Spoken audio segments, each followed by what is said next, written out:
Hello everyone, welcome back to another scary story. Your place where we uncover the darkest mysteries in a calming and reflective way. For the next hour, I want you to put on your earphones, put your phone face down, and close your eyes. Relax, and let this story take you to a world full of chills and mystery. I know you use this video to fall asleep, so before that, like the video and subscribe to the channel. Also, leave a comment sharing where in the world you're listening from. Now get comfortable and relax.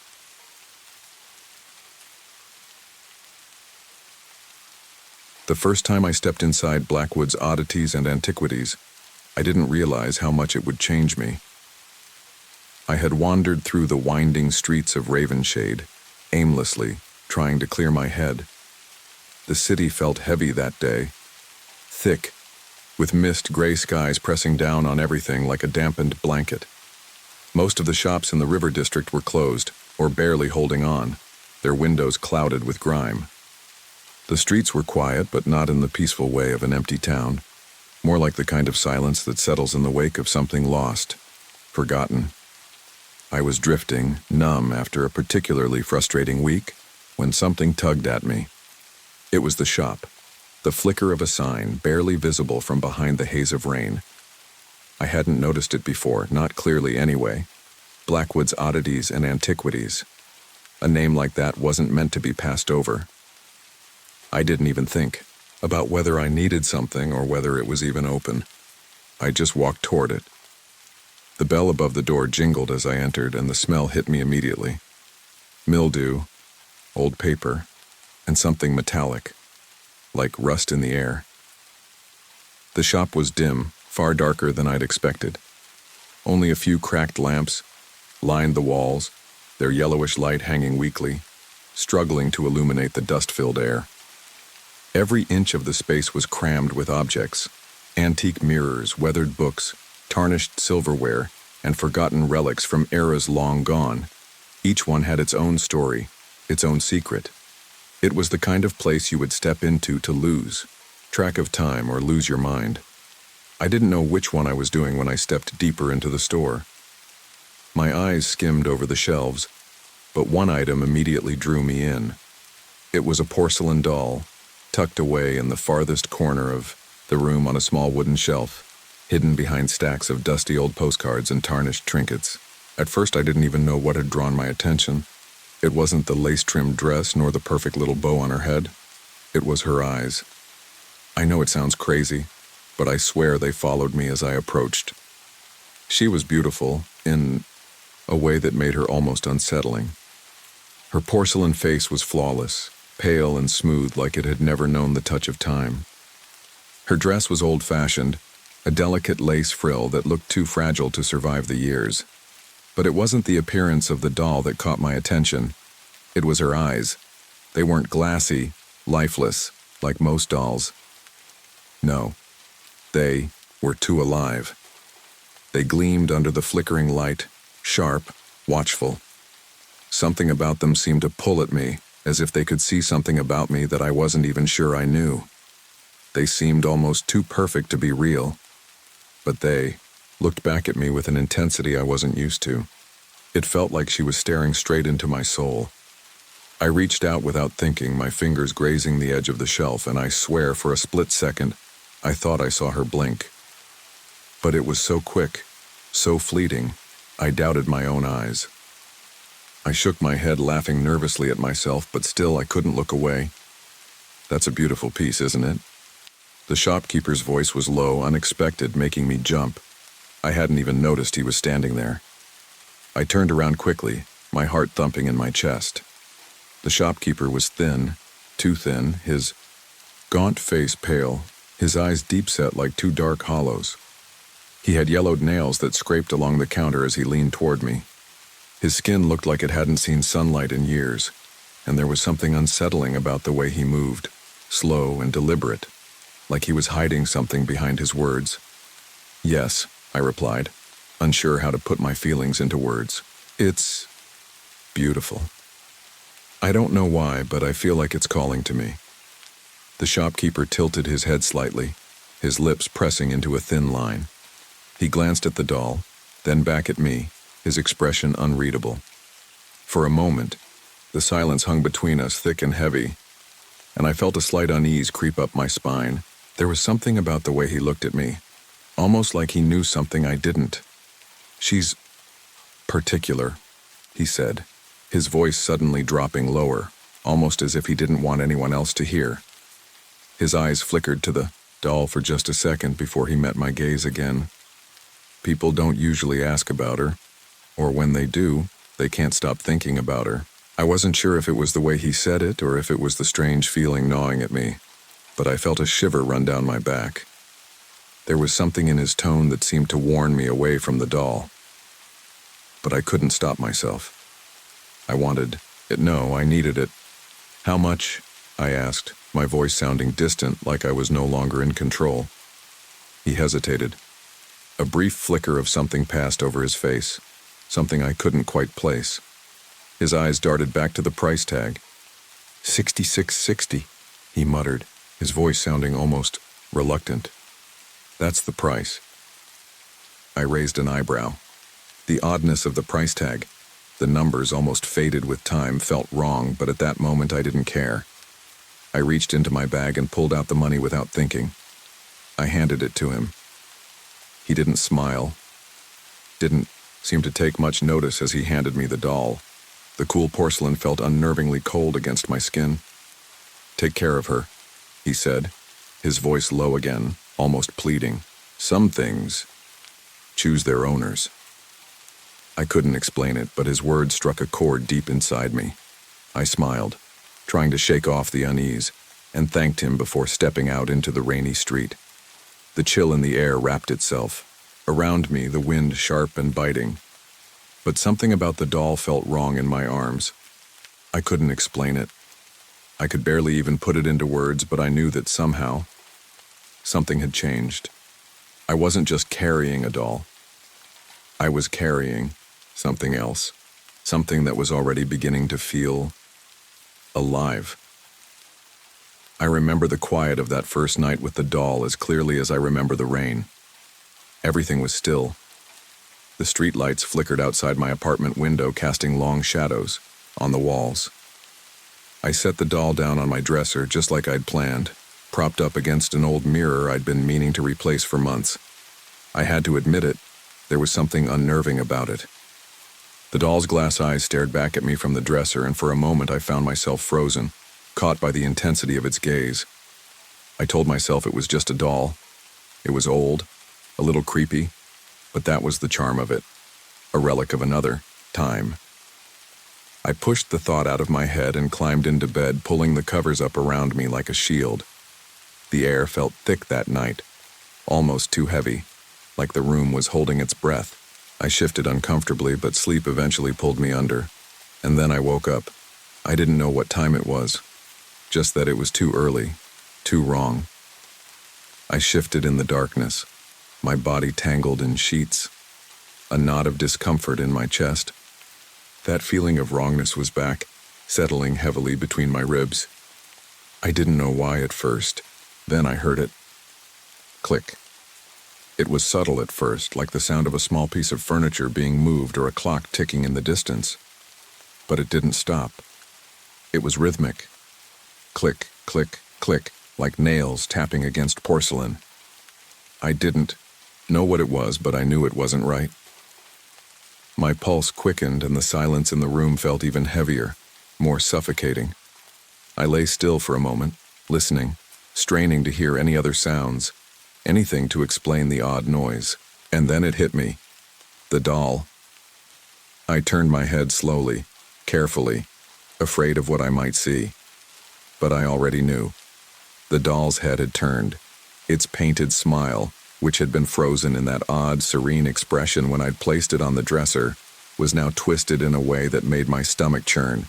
The eyes, those glassy, lifelike eyes, were fixed directly on me. The angle of its head was unnatural, almost as if it had turned to face me while I was asleep. Its gaze was no longer placid. It looked hungry. I couldn't move. The room felt colder, the air suddenly sharp, biting against my skin. I watched the doll, my mind scrambling for an explanation. My heart hammered in my chest as I tried to convince myself that I was just imagining it. Maybe it had always been like that.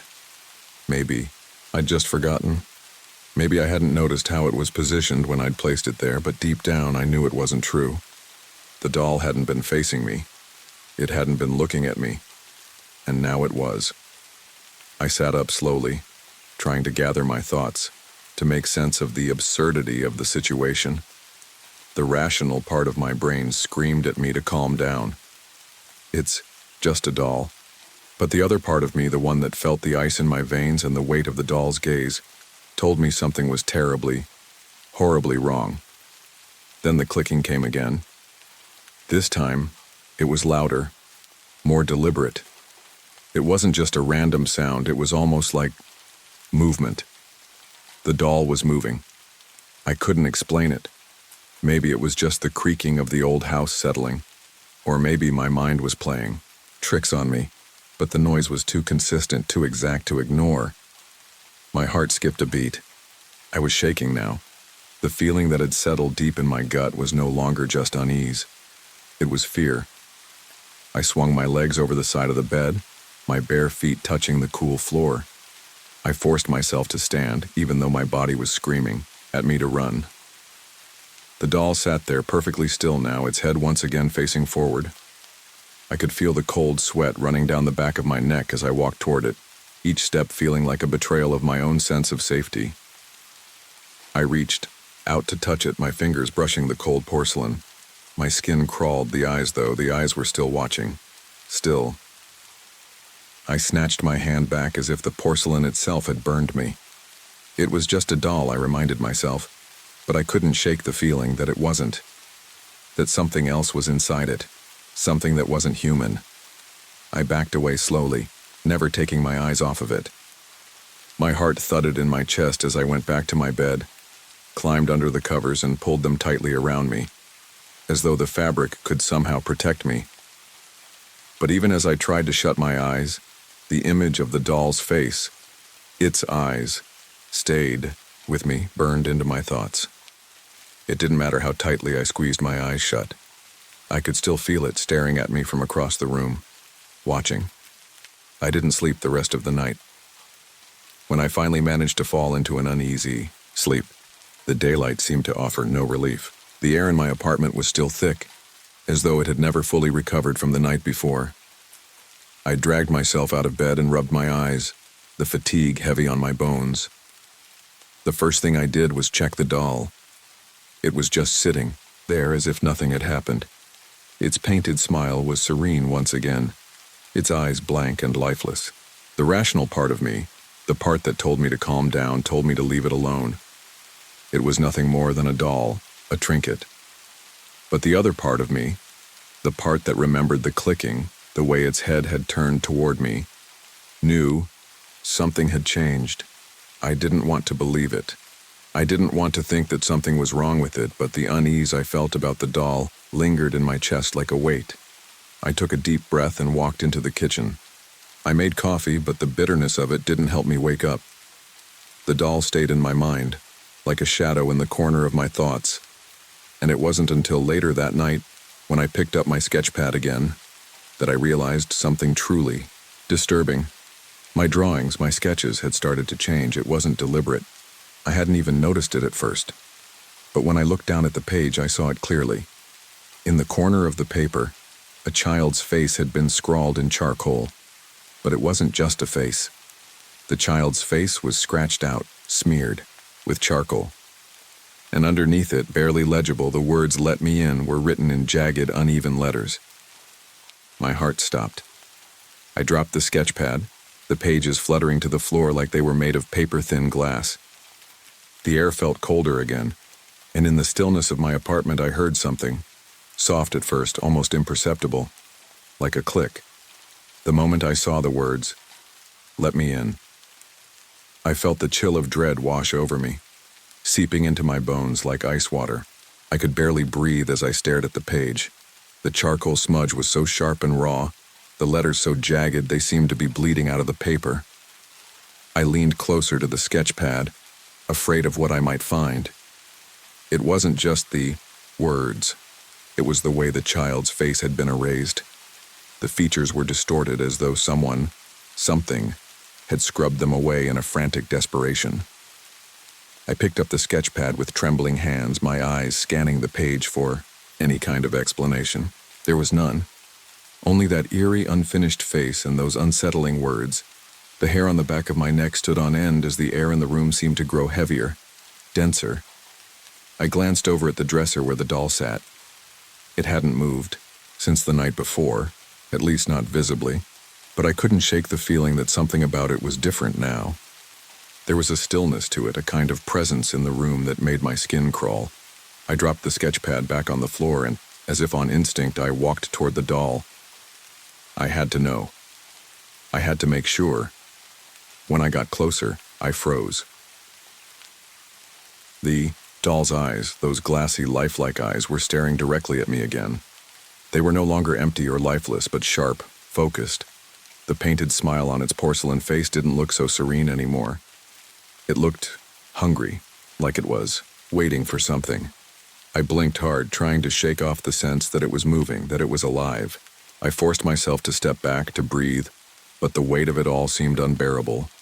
My cat, Midnight, who usually spent her days curled up on my bed, hadn't come out to greet me this morning either. I hadn't thought much of it at first, but now the absence of her seemed just as strange as the doll's presence. I called for her, Midnight, but she didn't appear. A wave of nausea washed over me as I walked around the apartment, checking under furniture and behind curtains. I called her name again and again, but there was no answer. No soft meow, no small patting of paws on the hardwood floors. Where could she have gone? That's when I noticed it. The window to the apartment, which I distinctly remembered closing earlier, was now cracked open, just a few inches.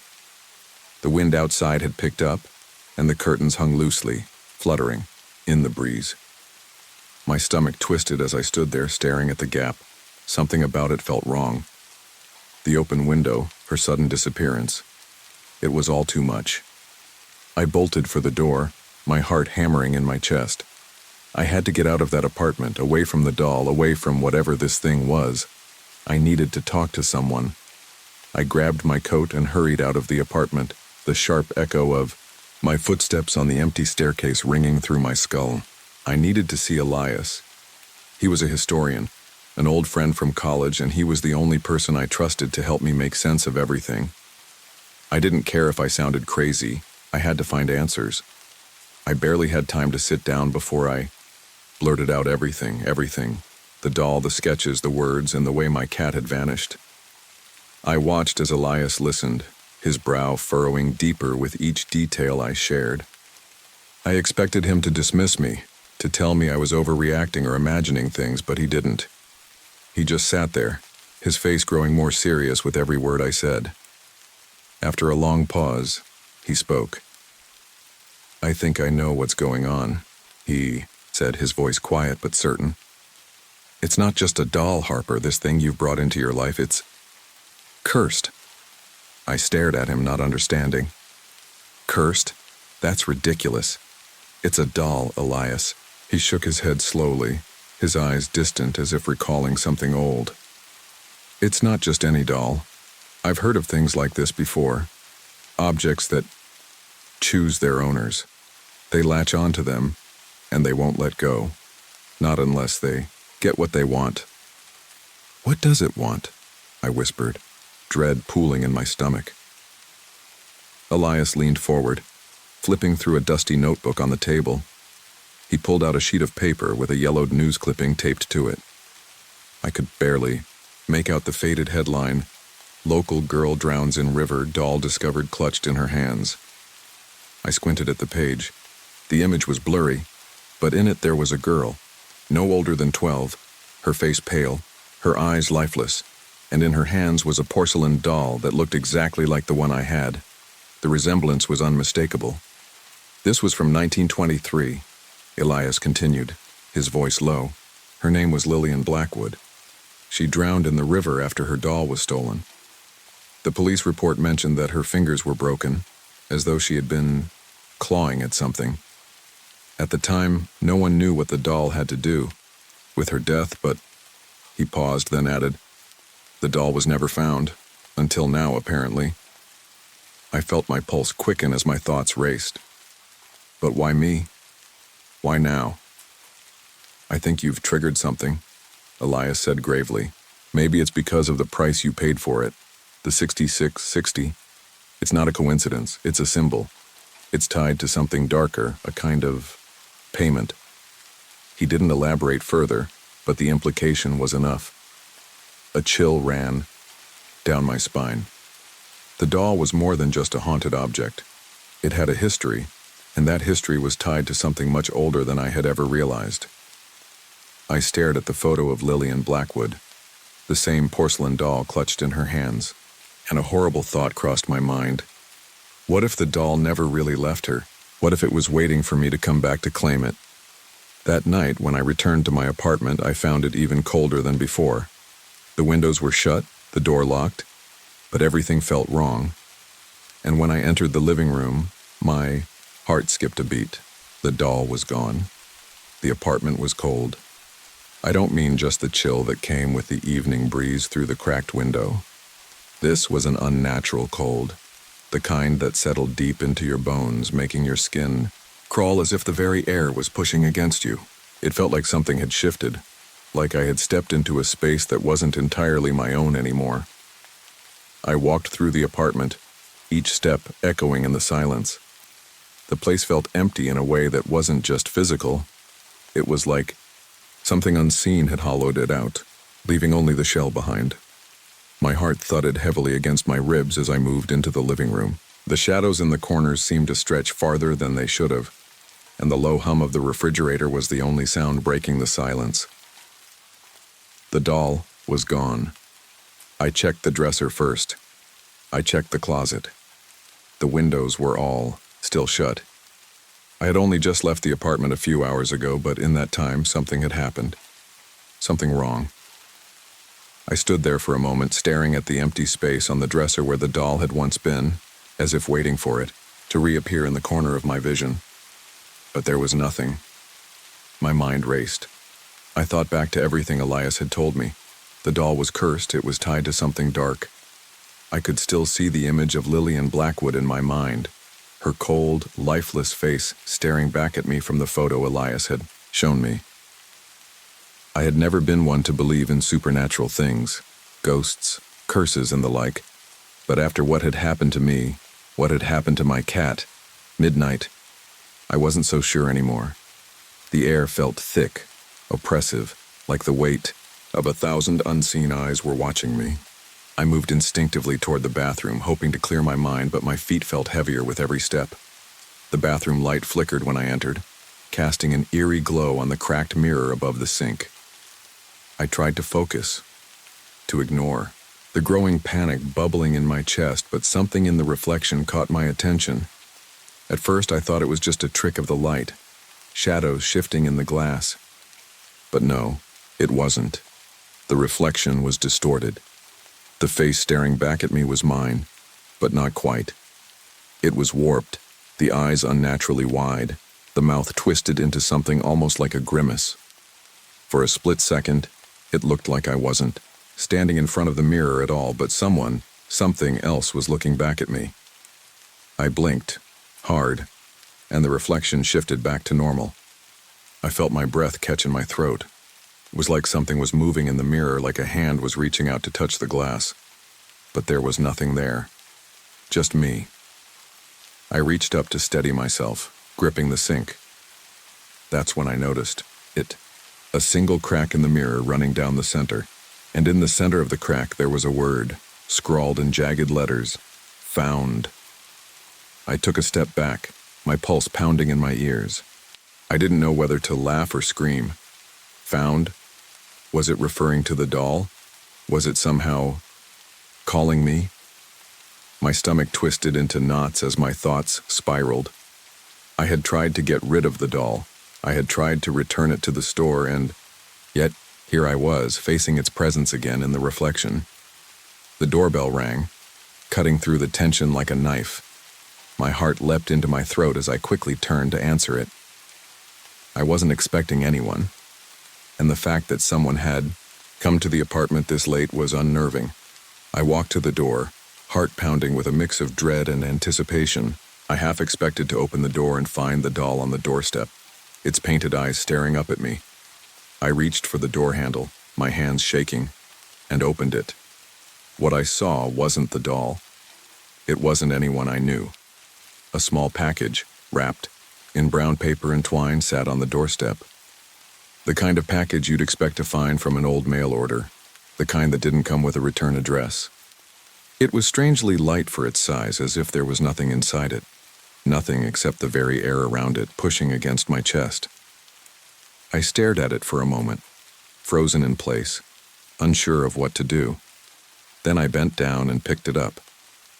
The paper was rough against my fingertips, the twine soft but fraying at the edges as if it had been handled by many hands before mine. I took the package inside and closed the door behind me, the weight of it still pressing down on my chest. My breath came in shallow gasps as I sat down at the kitchen table, the package now resting in front of me. Slowly, I began to untie the twine. With each pull, the knot loosened, and the anticipation twisted inside me like a coil. My fingers trembled as I peeled back the paper piece by piece. When I finally opened it, my stomach dropped. There it was, the porcelain doll. But it was different. Its once perfect face was now cracked, split down the center. Its eyes had sunken in, dark and hollow. Its mouth had been twisted into an expression of terror, as if frozen in the middle of a scream. And worst of all, its hands were no longer porcelain. They were human. Real human hair sprouted from the cracks in the doll's arms, tangled and matted. The hair was a deep, dark brown, the same color as mine.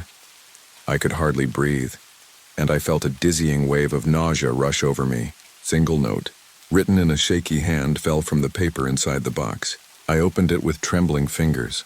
The words scrawled on the note were simple, but the weight of them crushed the air from my lungs.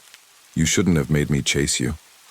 I stared at the doll in my hands, the weight of it seeming to pull me under. I had tried to escape it, to return it, to leave Ravenshade behind, but there was no escaping what had been bound to me. No escape from the thing I had invited into my life. I was its prisoner now. I dropped the note, my fingers numb, and backed away from the table. But as I did, I swore I saw something move in the corner of my vision. The doll's mouth twitched. It was smiling. And I couldn't help but feel like it was smiling at me. I couldn't sleep that night. No matter how many times I turned over, closed my eyes, or tried to breathe deeply, the thought of that doll, of her, lingered in my mind like an iron taste at the back of my throat. The heavy air of the apartment had returned, thicker than before, suffocating, pressing down on me. And no matter how many times I told myself it was just my imagination, just a trick of fear, a lingering ghost of a bad dream, I knew that it wasn't. I knew. The porcelain doll had come back to me, its body twisted into something more sinister than I had ever thought possible. Its cracked face had only gotten worse, the hollow eyes that seemed to gleam with something darker. I could hear the whispers in my head, faint at first, but growing louder with every passing minute. You took me from home. I couldn't get rid of her. She was always there now. On the floor when I woke up, on the counter when I went to make coffee, staring at me from the corner of my room like a silent observer. And worst of all, she didn't just appear in my apartment. She followed me, to the store, to Elias's place, even to the cafe down the street where I tried desperately to pretend I was still normal, but I couldn't escape it. I tried calling Elias, desperate, frantic. I told him everything. I told him about the package, the cracked face, the human hair growing out of the doll's arms. But he didn't pick up. He didn't return my calls. I was completely alone in this, alone with her. The dreams had gotten worse, too. I no longer woke up in the middle of the night in cold sweats. No, I slept. But when I did, I dreamt of the river, of a girl with matted hair, her face bloated and unrecognizable, floating just beneath the surface. Her fingers, though, were clear, twisting, clawing, reaching, and I knew the truth. The doll. It wasn't just haunted, it was cursed, and it was tied to that river, the one just outside Ravenshade, the one where Lillian Blackwood had drowned, the one where she had died clutching her doll, the very same one that now sat in my apartment, staring at me with its empty eyes. I had to get rid of it. There was no other option. I couldn't live like this. The doll, her, was becoming too real, too alive in my mind, and she was becoming more and more violent as the days went on. I could feel it. Every time I saw her, every time I tried to push her away, I felt it. She wanted something. She wanted me. I thought about taking the doll to the river, just throwing it in and walking away, pretending I had never bought it. But I knew that wouldn't work. She had already claimed me. The note, the warning, the twisted face, the way she moved even when I wasn't looking. She had found me, and she wasn't going to let go. I had to return her. I don't know how I knew what to do next, but in a strange way, it felt like a memory buried deep inside me, something I couldn't entirely place, something from years ago, maybe even from before I had ever set foot in Ravenshade, something that had always been there, waiting. The shop, Blackwood's, Oddities and Antiquities. It was the only place I had ever seen a doll like her, the only place I could possibly return her to. But when I arrived at the old shop the next day, I wasn't prepared for what I saw. The once tattered shopfront was completely boarded up. The windows were nailed shut. The door had a faded, closed sign hanging crookedly on it, the paint peeling and cracked from years of disuse. The place looked abandoned, like it had been sitting here untouched for decades. I stood in front of the shop for a long time, not knowing what to do. I had no backup plan. I was out of options, and then I saw it. The doll, my doll, was in the window, her face pressed up against the glass, that same twisted, broken smile stretched across her porcelain face. I stepped back in horror. The street was empty. No one was around. It was as if the world had stopped for a moment, holding its breath, waiting. I ran to the door, tried to push against it. It didn't budge. It was locked. I didn't know why I expected it to be easy. I backed away and turned to leave. But just as I did, I heard a noise behind me. The sound of scratching, quiet, deliberate, like fingers dragging across glass. I spun around, eyes wide with terror, and there she was again. The doll. She was in the window, but her position had changed. She was facing me now, her eyes wide, mouth twisted in that horrid expression. I stumbled back, the weight of dread crushing me, and ran. I left her there. I had to. But something told me that leaving her behind wasn't enough. She was still here, still following me. I didn't go back to the apartment. I couldn't. I didn't tell anyone about what happened that day. I didn't tell Elias. I didn't tell anyone in Ravenshade. But I felt it. I felt her, always watching. Her presence had embedded itself in my life like a disease, and I was its victim. A week later, I received another package. This time it was bigger, heavier. There was no return address, but I didn't have to open it to know what was inside. I couldn't look at it. I couldn't face it. I dropped the package in the trash and walked away. I left the city. I don't know where I am now. I don't know how far I've run, but I know one thing for sure. The porcelain watcher is still out there, and no matter where I go, she'll follow me. She'll always find me. Always.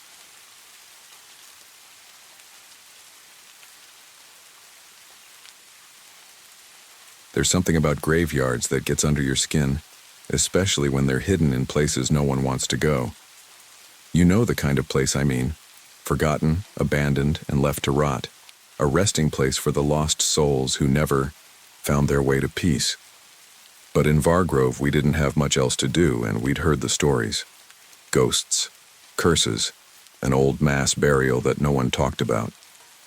The whispers had been around for years, but no one ever dared to go close, enough to find out if they were true.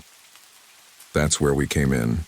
Mia, Derek, and I, Cole, Hadn't heard the stories from anyone in town, not really. It was mostly from our classmates, those that always wanted to be on the inside of something dark and secret. The kind of stories told in hushed tones at parties or around fire pits when the beer was flowing too freely. The ones you laughed off, but couldn't quite shake when you were lying in bed late at night. It was the summer before senior year and we were bored. So when Derek, always the brave one, brought up the idea of breaking into Blackthorn Graveyard, we didn't think twice. It sounded stupid maybe, but stupid in that way that made you feel like you had to do it, like it was something you had to prove to the world and to yourselves, that you could face whatever was lurking in those woods. The cemetery had been there since the town's founding, but the story started after the 1918 influenza outbreak. Over 200 people were buried in mass graves, the bodies stacked on top of each other, hastily buried in unmarked plots. No one had ever fully explained what happened, but rumors always floated that not all the bodies in Blackthorn had died of the flu. Some people said the dead had been buried alive or that there were darker rituals behind the deaths. Either way, the cemetery had earned its reputation as the kind of place you didn't visit unless you wanted something you couldn't explain to follow you home. We arrived on the outskirts of town at dusk, the sun low on the horizon, casting long shadows over the path leading to the rusted gate. Blackthorn was hidden deep in the woods, its location known only to those who dared venture that far into the trees. We parked a little ways off, trying to be discreet, and walked the rest of the way on foot. As we approached the cemetery, the hairs on the back of my neck stood up, and I tried to shake it off as the usual nerves. After all, it was just a dare, right? Nothing more than a stupid challenge to show we weren't scared. But as we stepped past the broken iron gate, I felt a chill that had nothing to do with the air. The cemetery was silent, unnaturally so. The kind of silence you get when the world just stops. No crickets chirped, no wind blew through the trees. It felt like something was holding its breath. "Bet you can't make it to the mausoleum without turning back," Derek said, grinning. His flashlight cut a beam through the dark, but it felt weak in the vastness of the cemetery. "I'll take that bet," Mia shot back, her voice a little too bright, like she was trying to hide her own nerves. I didn't say anything. I just followed them, trying to keep my heart from pounding too loudly in my chest. The ground was uneven beneath our feet, the tombstones cracked and sunken, their inscriptions worn away by time. Old trees twisted overhead, their bare branches reaching toward the sky like skeletal fingers. And then from somewhere in the far corner of the graveyard came a sound that froze me in my tracks. A low guttural cough. Wet. Phlegmy. Like something sick was trying to clear its throat. I froze, my breath catching in my chest. "Did you hear that?" Mia asked, her voice barely above a whisper. "Probably just a raccoon or something," Derek said, his tone dismissive, but I could hear the uncertainty in it. We all heard it. And whatever it wasn't an animal. It sounded like it. Came from deeper in the cemetery, from the very edge of the woods that bordered the graves. A cold shiver ran down my spine, but I forced myself to move forward. "Let's just get to the mausoleum and get this over with," I muttered, my voice coming out harsher than I intended. But as we walked deeper, it didn't get any easier. The trees seemed to close in around us, the darkness heavier, thicker. The air felt wrong, like it had been soaked in something foul. I kept glancing over my shoulder, half expecting to see something or someone following us. I chalked it up to the tension, but there was an undeniable weight in the air, something pressing against my chest. The mausoleum came into view soon enough, its silhouette a dark, crumbling outline against the dying light. It looked even worse up close. An old stone structure, weathered by time and neglect, its door half swinging on rusted hinges. The spray-painted warning on the side was the only thing that seemed fresh in the whole place. "They walk at midnight." We all stood there for a moment, staring at the words. Mia let out a nervous laugh. "Well, that's comforting." Derek grinned. "You believe in ghosts, Mia?" "I don't know," she said, shrugging. "But I don't want to find out." I didn't say anything. There was something about the graveyard that made me feel like we were trespassing in a place that wasn't meant for the living.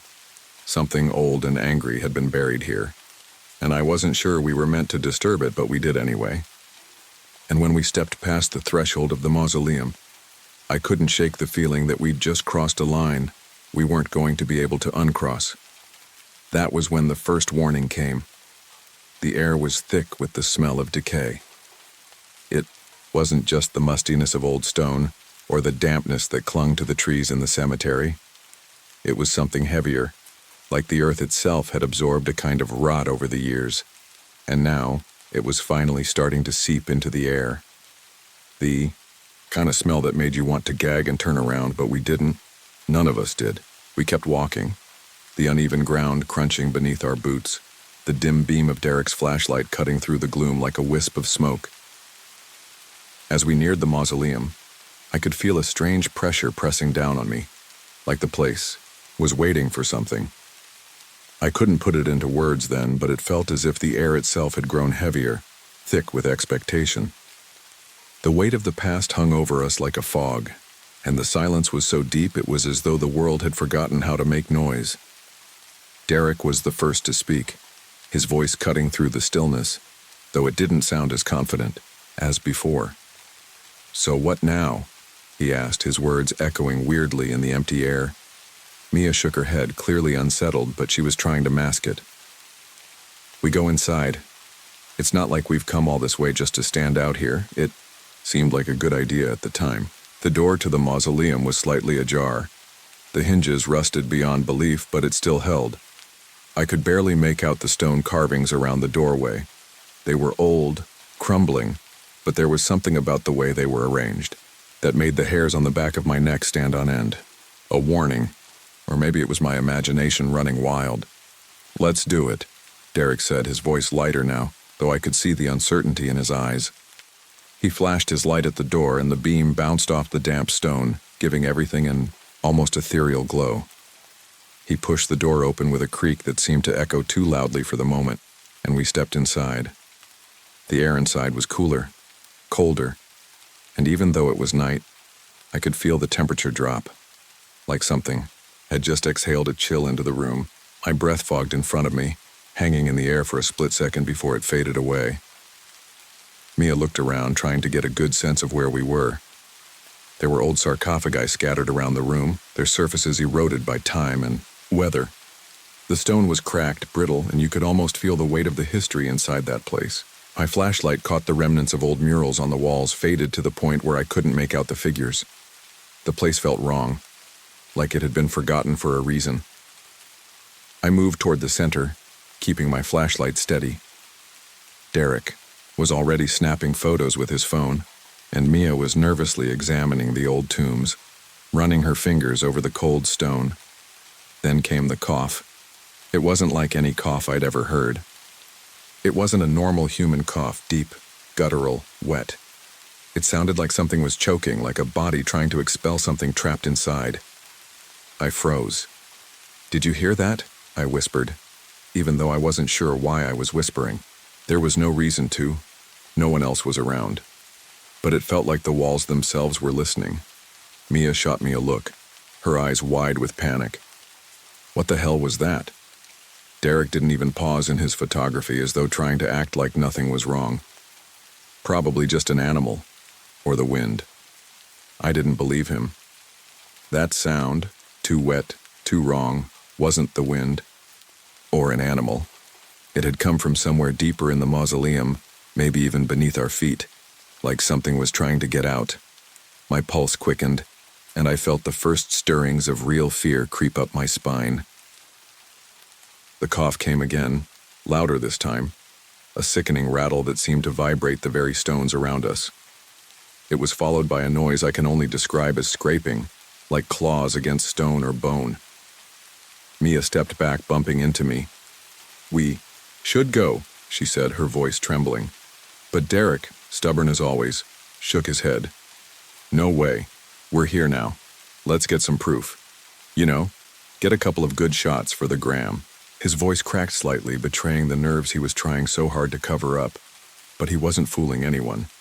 The sound of that cough still hung in the air, and even as the beams of our flashlights swept across the room, nothing seemed to get any clearer. The shadows in the corners seemed to stretch and warp like they were alive, waiting for something. "Derek, stop it." "Seriously," I said, my voice a little firmer than before. "This isn't funny anymore." But Derek wasn't listening. Instead, he moved toward one of the old sarcophagi near the back of the mausoleum, his camera flashing as he snapped another picture. I caught a glimpse of the photo before the flash faded, just a blur of light and shadow. But something in the image made my stomach twist. Something seemed wrong, like there was something standing just behind Derek, something pale and gaunt, its fingers too long, reaching for him. I blinked, and when I looked again, there was nothing there. My mind was playing tricks on me. That's all it was, right? But Mia wasn't convinced. She looked around the room, her face pale. "We need to leave. Now." That's when Derek laughed, but it wasn't a confident laugh. It sounded nervous, forced. "Come on, Mia, don't be such a buzzkill." He snapped another picture and we all heard the distinct click of his phone, but when he checked the screen, his grin faded. "What the hell?" Derek muttered under his breath. "What's wrong?" I asked. Derek turned the phone toward me, his face suddenly drained of color. There, in the photo, standing right behind Mia, was a figure. A gaunt figure in a tattered burial shroud, its skin stretched thin over its bones, its face an empty, hollow mask. I spun around, but Mia was standing right there, her back to me. There was nothing behind her. But in the photo, there it was. Its long, bony fingers curled around her shoulder, reaching for her. Its mouth was open, but no sound came from it. I swallowed hard, my throat dry. "Delete it," I said, my voice shaking. Derek didn't even argue. He tried to swipe it away, but the screen flickered for a moment, and then the photo was gone. Vanished. And that was when the temperature dropped. It wasn't gradual either. It just plummeted, like someone had opened a door to the dead of winter. My breath fogged in front of me, and Mia gasped, rubbing her arms. "Cole," she whispered, her voice barely audible. "Did you feel that?" Before I could answer, I heard something in the distance. A laugh. A soft, low sound that sent a chill through me. It wasn't a human laugh. It was hollow, dry, like someone who had forgotten what it was like to truly laugh. I wanted to leave. I didn't care about the dare anymore. I didn't care about getting the photo or the story for school. I wanted to get out. But as I turned toward the door, the ground beneath us seemed to shift. It was subtle at first, like the earth itself was shifting. No, breathing. My heart raced. "Let's go," I shouted, panic creeping into my voice. Mia was already moving, but Derek lingered for a moment longer, his eyes fixed on something. I couldn't see. Then I heard it, the soft, wet cough again, and it was closer. We bolted for the door, but as I glanced back over my shoulder, I could have sworn I saw the shape from the photo, now standing in the doorway, watching us. The moment we stepped back outside, I felt the rush of air hit me, but it wasn't like the relief I thought it would be. It was suffocating, as if the air itself was trying to pull me back into that mausoleum. I looked around, expecting the trees to be still, maybe even the wind to pick up again, but everything was silent. The usual sounds of the forest, distant rustlings, the occasional call of an owl, were gone. It was like the world was holding its breath, waiting for something to happen. I could still feel the cold from inside the mausoleum creeping into my bones. My fingers were numb and I shoved them deep into my jacket pockets, trying to shake off the feeling that something was following us. I turned to Derek, still clutching his phone like it was a lifeline. "Are you okay?" I asked, my voice coming out quieter than I meant it to. Derek didn't answer right away. His fingers were shaking slightly as he turned the phone over in his hands, checking the screen.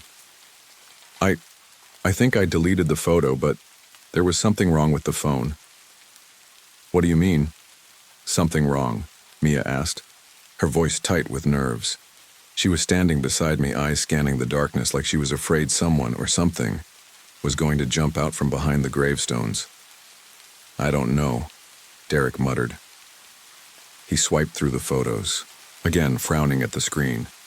It was just there and now it's gone. But he stopped, biting his lip. It wasn't just the photo. When I went to swipe it away, the whole phone flickered for a second.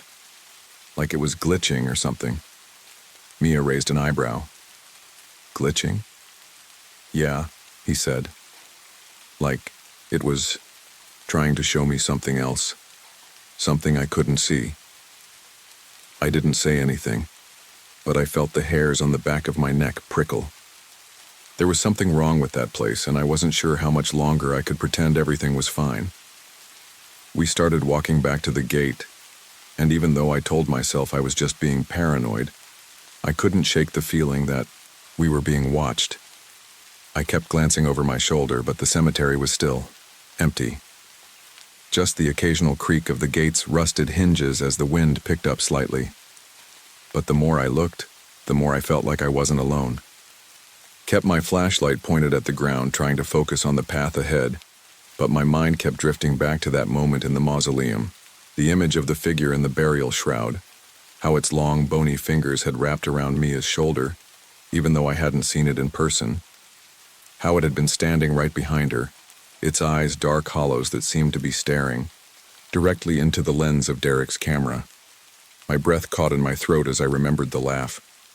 That hollow, dry laugh that had followed us all the way out of the mausoleum. It hadn't sounded like any human laugh. It had sounded wrong, like something had been waiting for us to leave. Something that didn't belong in the world we knew. Do you feel it? Mia asked suddenly, her voice a little shaky. She was walking just ahead of me, and I could see the way she kept glancing around, her eyes wide, her breath coming out in quick bursts. I didn't answer right away. I was trying to push down the dread that was slowly crawling up my spine. Feel what? I asked, trying to sound casual, but my voice was tight. The air. It's like it's heavier out here. Like... She trailed off, and I could tell she was fighting the same panic I was. Like something's just waiting. I nodded, even though I wasn't sure how to explain it. It wasn't just the chill in the air or the stillness of the trees. It was something deeper. Something that had seeped into my bones when we stepped into that graveyard. Something that had followed us back. Derek finally spoke again, his voice rough. Let's just get out of here, okay? We're fine. Nothing's going to happen. But as soon as the words left his mouth, something strange happened. The ground shifted again, not like the subtle shift from before.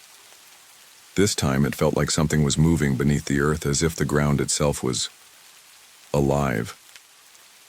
I stopped walking and froze in place. My heart began to race. I looked around, but I couldn't see anything. Not at first.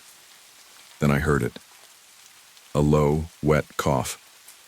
It came from the direction of the mausoleum, but this time it wasn't faint. It was closer. Much closer. I didn't wait to find out what it was. I started moving faster, nearly tripping over my own feet as I sprinted toward the gate. My breath was coming in quick, panicked bursts, and I could hear Mia and Derek behind me, their footsteps matching mine. I didn't even have to look to know they were scared too. We were almost to the gate when I heard it again. The cough. And this time, it wasn't just a cough, it was followed by something else. A scrape. Not from the ground, not from the trees, but from above us. I glanced up in time to see a shadow shift against the dark sky, high in the branches of one of the dead trees. For a moment I couldn't make sense of it, but then the shadow moved. Again, too fast, too unnatural. I nearly stumbled to a halt, my body screaming at me to run faster.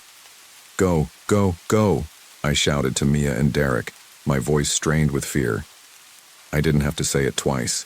Mia's breath was coming faster now too, her feet pounding the earth as she rushed ahead, the gate just a few yards away. But as I turned back to check on Derek, I caught sight of something that made my blood run cold. Derek was staring at the ground, his eyes wide. He wasn't running anymore. I followed his gaze, and there it was.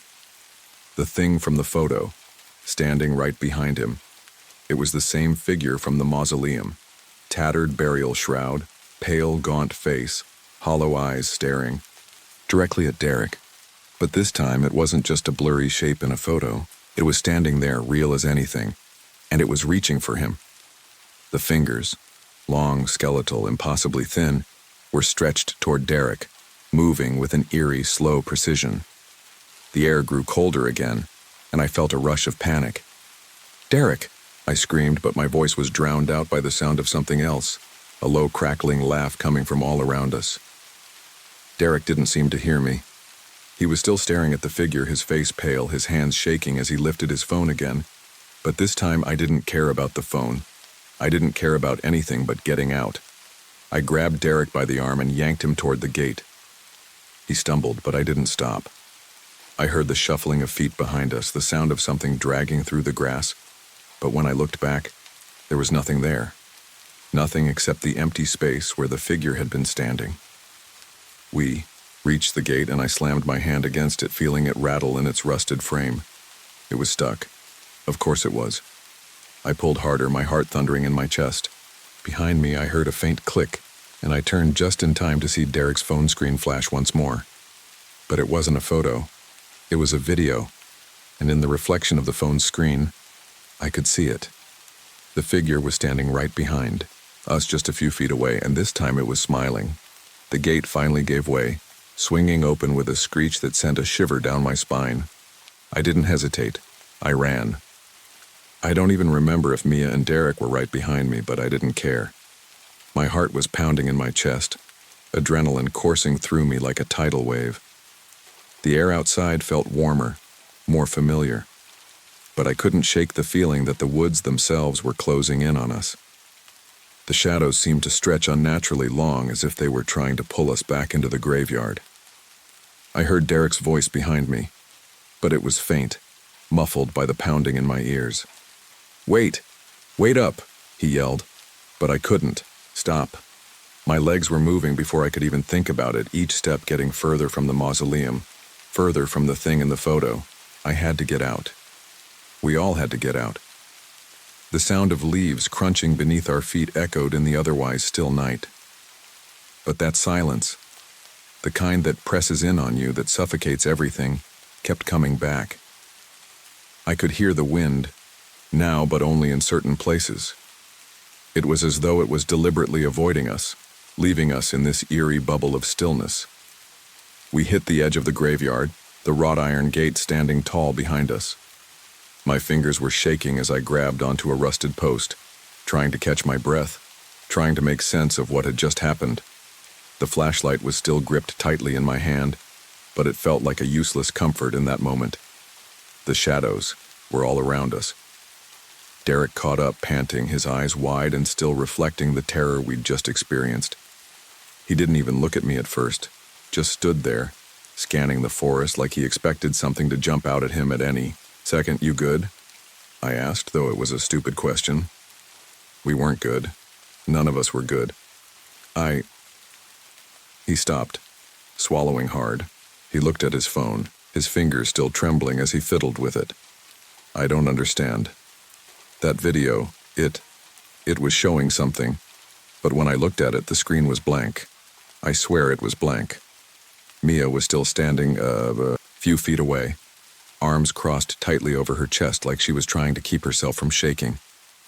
Her eyes were darting around the darkened woods, like she expected something to leap out at us at any moment. She didn't say anything at first, but her lips were pressed into a thin line, her face pale. I felt a knot twist in my stomach. We needed to leave. This wasn't a dare anymore. This wasn't something we could just brush off. There was something wrong with that place, something ancient and hungry. The air suddenly felt wrong. I can't explain it, but the weight of it pressed down on me like the atmosphere was heavier now that we had left the graveyard behind. I looked up at the moon, trying to steady myself, but it did nothing to calm the feeling gnawing at my gut. I wanted to get to the car, just drive away, but I couldn't shake the image of that thing. The figure from the photo. The figure that had been in the woods behind us. Before I could say anything, the quiet was shattered by a sudden noise. a wet, choking cough that echoed through the trees. I froze. Mia and Derek did too. It wasn't the same as before, when we had heard it coming.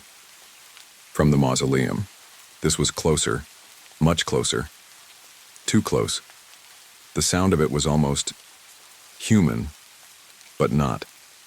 It sounded like something trying to force air through its lungs, but it was strained and wet, like something long dead trying to speak. I could see Mia's eyes widen in the moonlight. She glanced over at Derek, but he wasn't looking at her. He was staring into the woods, into the deep shadows of the trees. I followed his gaze, but saw nothing.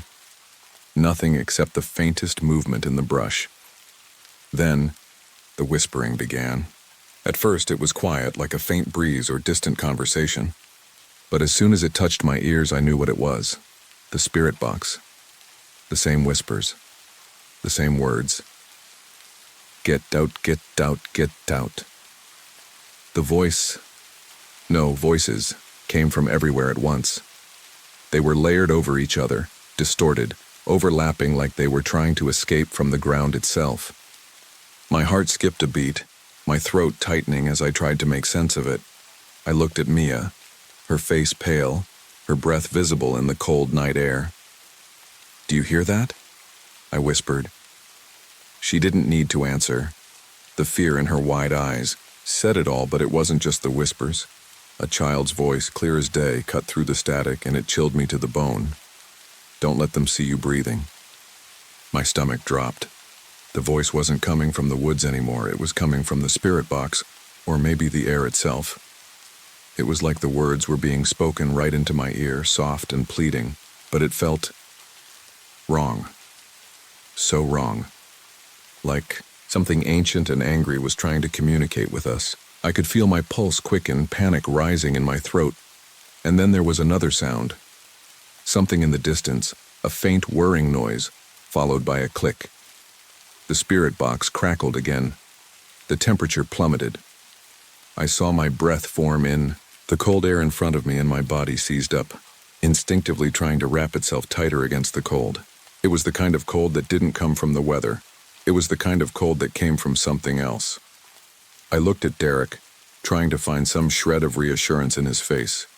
But his expression was hollow, his eyes darting around, his hands gripping his phone like he was waiting for something to happen. His voice trembled when he spoke. My flashlight." His voice broke off. It won't turn on." I turned to Mia, my own flashlight still in my hand, though I hadn't thought to turn it on. I clicked the button, but nothing happened. The light didn't flicker. It didn't even turn on. I clicked it again and again, but it was like the battery had died instantly. My stomach tightened, nausea rising in my throat.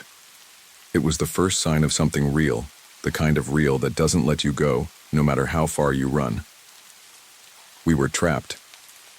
Trapped in the woods with whatever had followed us from the graveyard. Then from the dark I heard it again. The laugh. A low guttural sound, so dry it seemed to scrape the inside of my skull. And it was coming from behind us. I turned around, my eyes scanning the forest, but I saw nothing. No movement, no figure. But that laugh, it echoed through the trees, louder now, closer, and I couldn't tell if it was coming from a person or something else, something that wasn't human. Wanted to scream. I wanted to run, to throw myself into the car and drive as fast as I could, but the fear froze me in place. The whispering, the voice, the laugh. It was all surrounding us, creeping into the air, wrapping itself around my body. And then I realized, there was something else, something new, a scraping sound, like nails dragging across wood. The sound was coming from right behind me. The scraping sound wasn't just in my head. It was real. It was too real. The hairs on my neck stood up as I slowly turned around, heart pounding in my chest, breath coming in shallow gasps. Derek and Mia were still frozen, but they were looking, past me, eyes wide with terror. That's when I heard it again. The scraping, closer this time, like someone, or something, was dragging its fingers through the leaves, just behind us, inching closer with each passing second.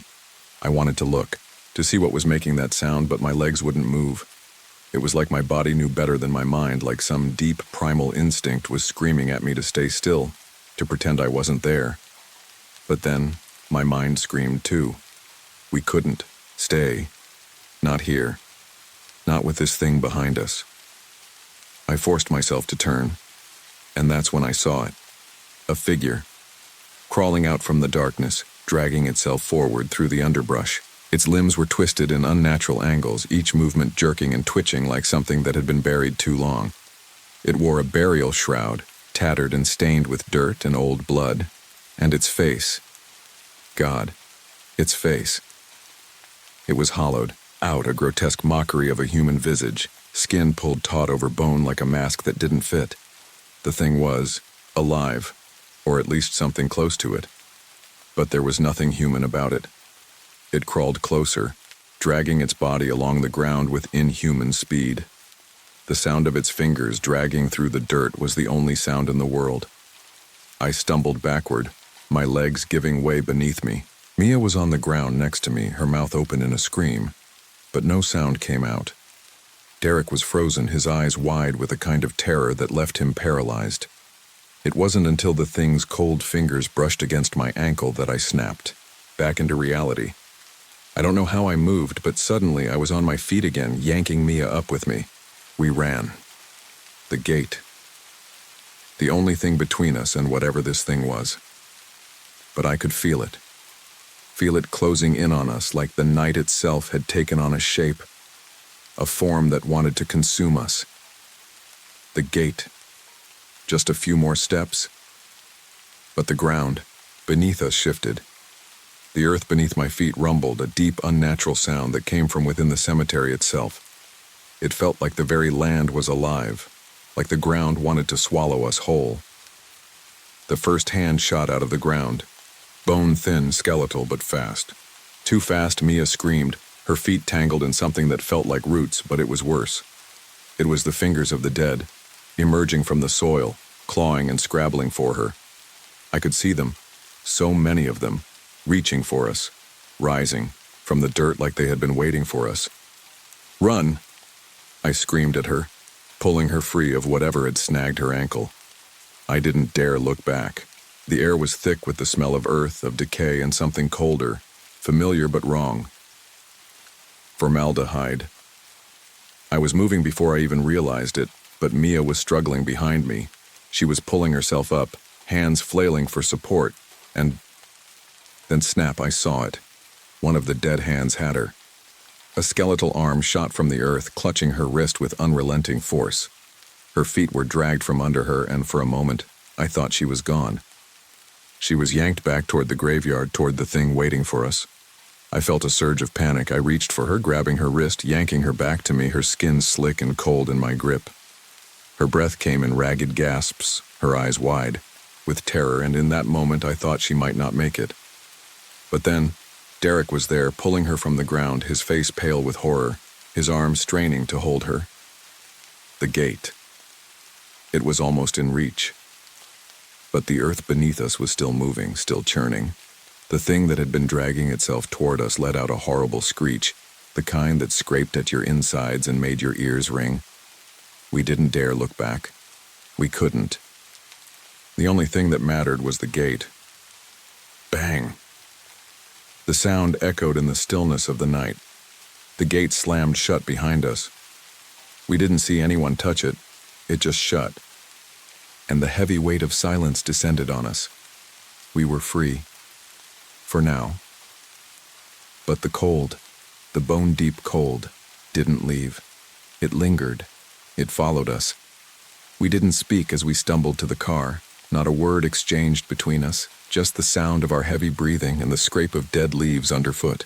It was only when we reached the car that I dared to look at Mia, to check if she was still with us, still alive. But something was wrong. Mia's face was drawn, her eyes sunken, her hair matted with sweat. She was shaking uncontrollably, but there was something else, something even worse. The dirt. I hadn't noticed it before, but there it was, caked in her shoes. Clumps of it. Grave dirt. I looked at Derek. His hands were trembling as he started the car, but the fear in his eyes was the same as mine. We were alive, but barely. I glanced at Mia again, and my heart sank. She was staring out the window, her breath fogging up the glass. "Let's just go," I said, my voice barely more than a whisper. We drove, the engine humming beneath us, the headlights cutting through the dark road. But no matter how fast we drove, no matter how far we went, the feeling never left. That nagging fear, that cold. The next morning, I woke up to a sound at my window. Scratching. The kind of scratching that might have been a tree branch against glass, but it was too deliberate, too rhythmic. I stood slowly, pulling the curtains back, and there it was. The same figure, the one from the graveyard, the one from the photo. Its face was pressed against the window, its hollow eyes staring into mine, its lips moving. "Get out." The words formed slowly on its lips. But I didn't need to hear them. I already knew. We never really left the graveyard. Not completely.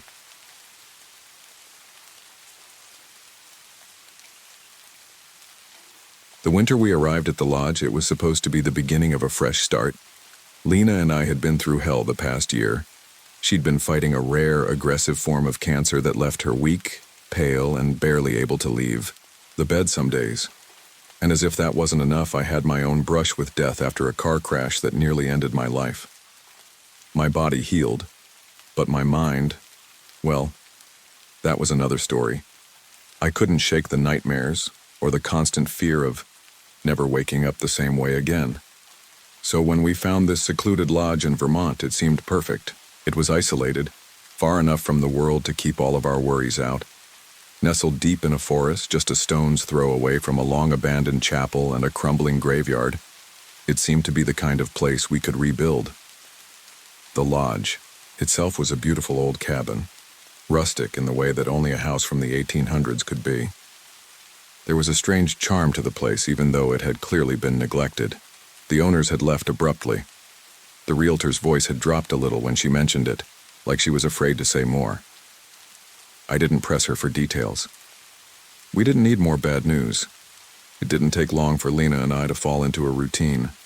She'd sit by the fire reading one of the many books she brought with her. I'd work on my computer, slowly trying to build a life out of what was left of mine. Our dogs, Ghost and Shadow, were our only company, and they made the lodge feel a little less empty.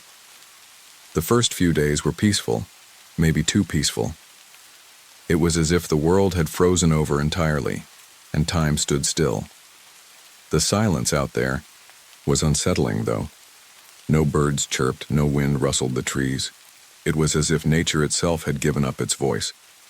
And then on the day after Daniel's brother and his family left, everything shifted. We had just finished breakfast when I noticed a subtle change. The air felt denser, heavier, like something was pressing down on us. The fire in the living room began to flicker erratically, even though we hadn't added more wood. For a moment I thought it was just the draft in the cabin or maybe a gust of wind outside. But when I looked closer, I realized the flickering wasn't from the wind. It was deliberate. The flames jumped and danced in unnatural patterns. Lena looked up, her face tight with the same unease I was feeling. "We should go out for a walk," she suggested, trying to shake off the discomfort. But I couldn't shake it. The walls seemed to pulse and the floorboards groaned as if something was moving beneath them. I stood there staring at the fire as my thoughts twisted into knots. It was only later that night when I realized how much I had changed in those few hours. The weight of something unseen had settled over us like an uninvited guest. It didn't take long before the unease morphed into something darker. At first, I chalked it up to the strange energy of the lodge, the remoteness of the place, the sense of being so far away from civilization. But that night, when the scratching started, it was no longer something I could ignore. I had just gotten into bed beside Lena, feeling the weight of exhaustion pulling me under, when I heard it. At first, I thought it was one of the dogs scratching at the door, but when I looked down, both Ghost and Shadow were fast asleep, their tails twitching every now and then. The scratching continued, slow and deliberate, like claws dragging over wood. It came from the bedroom door. I froze. My heart skipped a beat, and for a split second I questioned whether I was still dreaming. I lay there, staring at the door, waiting for it to happen again. It did. A sharp, eerie scrape. Then nothing. I waited. A full minute passed, but the silence only amplified the tension. I reached over to shake Lena awake. But when I looked at her, I could see she was still deep in sleep, her chest rising and falling in rhythm. I could feel the air around me change, like it had thickened into something darker, something colder. "Lena," I whispered, but my voice seemed to get lost in the air, swallowed by the eerie stillness that filled the room. When I heard the scratching again, I was sure I wasn't imagining it. Something was in the room with us. I tried to get up, but my legs felt like they were rooted to the bed, my body heavy and unwilling to move. All I could do was stare at the door, listening to the scraping sound grow louder, more urgent, until I couldn't bear it anymore. I glanced at the dogs. They were awake now, their eyes wide and alert, but they didn't move. They just stared. At the door, their hackles raised like they were sensing something I couldn't, something beyond my comprehension. Suddenly, the door handle rattled. The dogs jumped to their feet, barking fiercely, but I didn't move. My breath came out in ragged gasps and my pulse thudded in my ears. The handle rattled again, then the scraping sound stopped, and all I could hear was the pounding of my heart. I don't know how long we lay there, locked in that suffocating silence, but eventually, I drifted into an uneasy sleep. That was the first night of something that would change everything. We were no longer alone at the lodge, and whatever it was just beginning to make itself known. The next morning, I woke with a knot in my stomach. I'd hardly slept, and the first light creeping through the frosted windows seemed unnatural, like it was trying to filter through something thick and oppressive. The weight that hung in the air hadn't lifted, and the strange sense that we weren't alone in the lodge lingered. Lena was already up, sitting by the fire with a blanket wrapped around her shoulders, her hair a tangled mess of golden curls. She looked tired, the same hollow look in her eyes that I'd seen all too many times over the past year. I couldn't help but feel the sting of guilt. She'd been through so much, and here I was, dragging her into some haunted nightmare in the middle of nowhere. "Hey," I said quietly, sitting across from her. "You okay?" She gave me a tired smile, though it didn't reach her eyes. "Yeah, I'm fine. Just a little shaken up from last night." I nodded, knowing she was lying. I wasn't fine either. My nerves were shot and my mind kept returning to the sound of the scratching at the door. But I didn't want to dwell on it, not yet. I wanted to pretend, if only for a little while longer, that everything was normal, that we were safe. "You want to go out for a walk?" I asked, hoping the fresh air might clear our heads. Lena shrugged but didn't argue. "Sure, maybe some fresh air will help." We bundled up and went outside, stepping onto the snow-covered path that led through the dense trees surrounding the lodge. The cold bit at my skin immediately, but the stillness of the forest made it almost peaceful. The snow crunched underfoot, each step feeling like we were intruding on something ancient, untouched. The silence out here was absolute. No wind, no birds, nothing to break the cold stillness. It made my thoughts feel sharper, more focused, and yet, the longer I walked, the more I felt like something was watching us from between the trees. "Do you ever think about what's out here?" Lena asked, breaking the silence as we walked. "Yeah," I admitted, glancing around. "But I try not to. I don't know if I want to know what's lurking out here." Lena gave a little laugh, but it was hollow. "Sometimes I wonder if the people who lived here before us were running from something. Maybe they left because of whatever's in the woods." I felt a chill run down my spine. We'd both noticed how the previous owners had left in such a hurry, leaving behind strange, cryptic warnings. They hadn't even bothered to pack up their things. It was like they vanished in the middle of something important. "I don't want to think about that," I said. "Let's just get through the week." But even as the words left my mouth, I realized that was exactly the problem. I was thinking about it, The lodge, the forest, the chapel, the graveyard. It felt like a trap, and we were stuck inside it. When we returned to the lodge, the oppressive atmosphere was still there. The air felt thicker somehow, like it had settled into the walls. The house seemed colder even though the fire in the hearth was crackling and warm. Ghost and Shadow were curled up near the fire, not moving, their eyes fixed on something I couldn't see. Lena noticed it too. "They're acting weird." I nodded. I hadn't been paying much attention to the dogs, but now I could see it. How stiff they were, how they'd barely even moved when we walked into the room. Ghost's fur was bristled, his tail low, while Shadow's eyes darted from corner to corner, as if something was lurking just out of sight.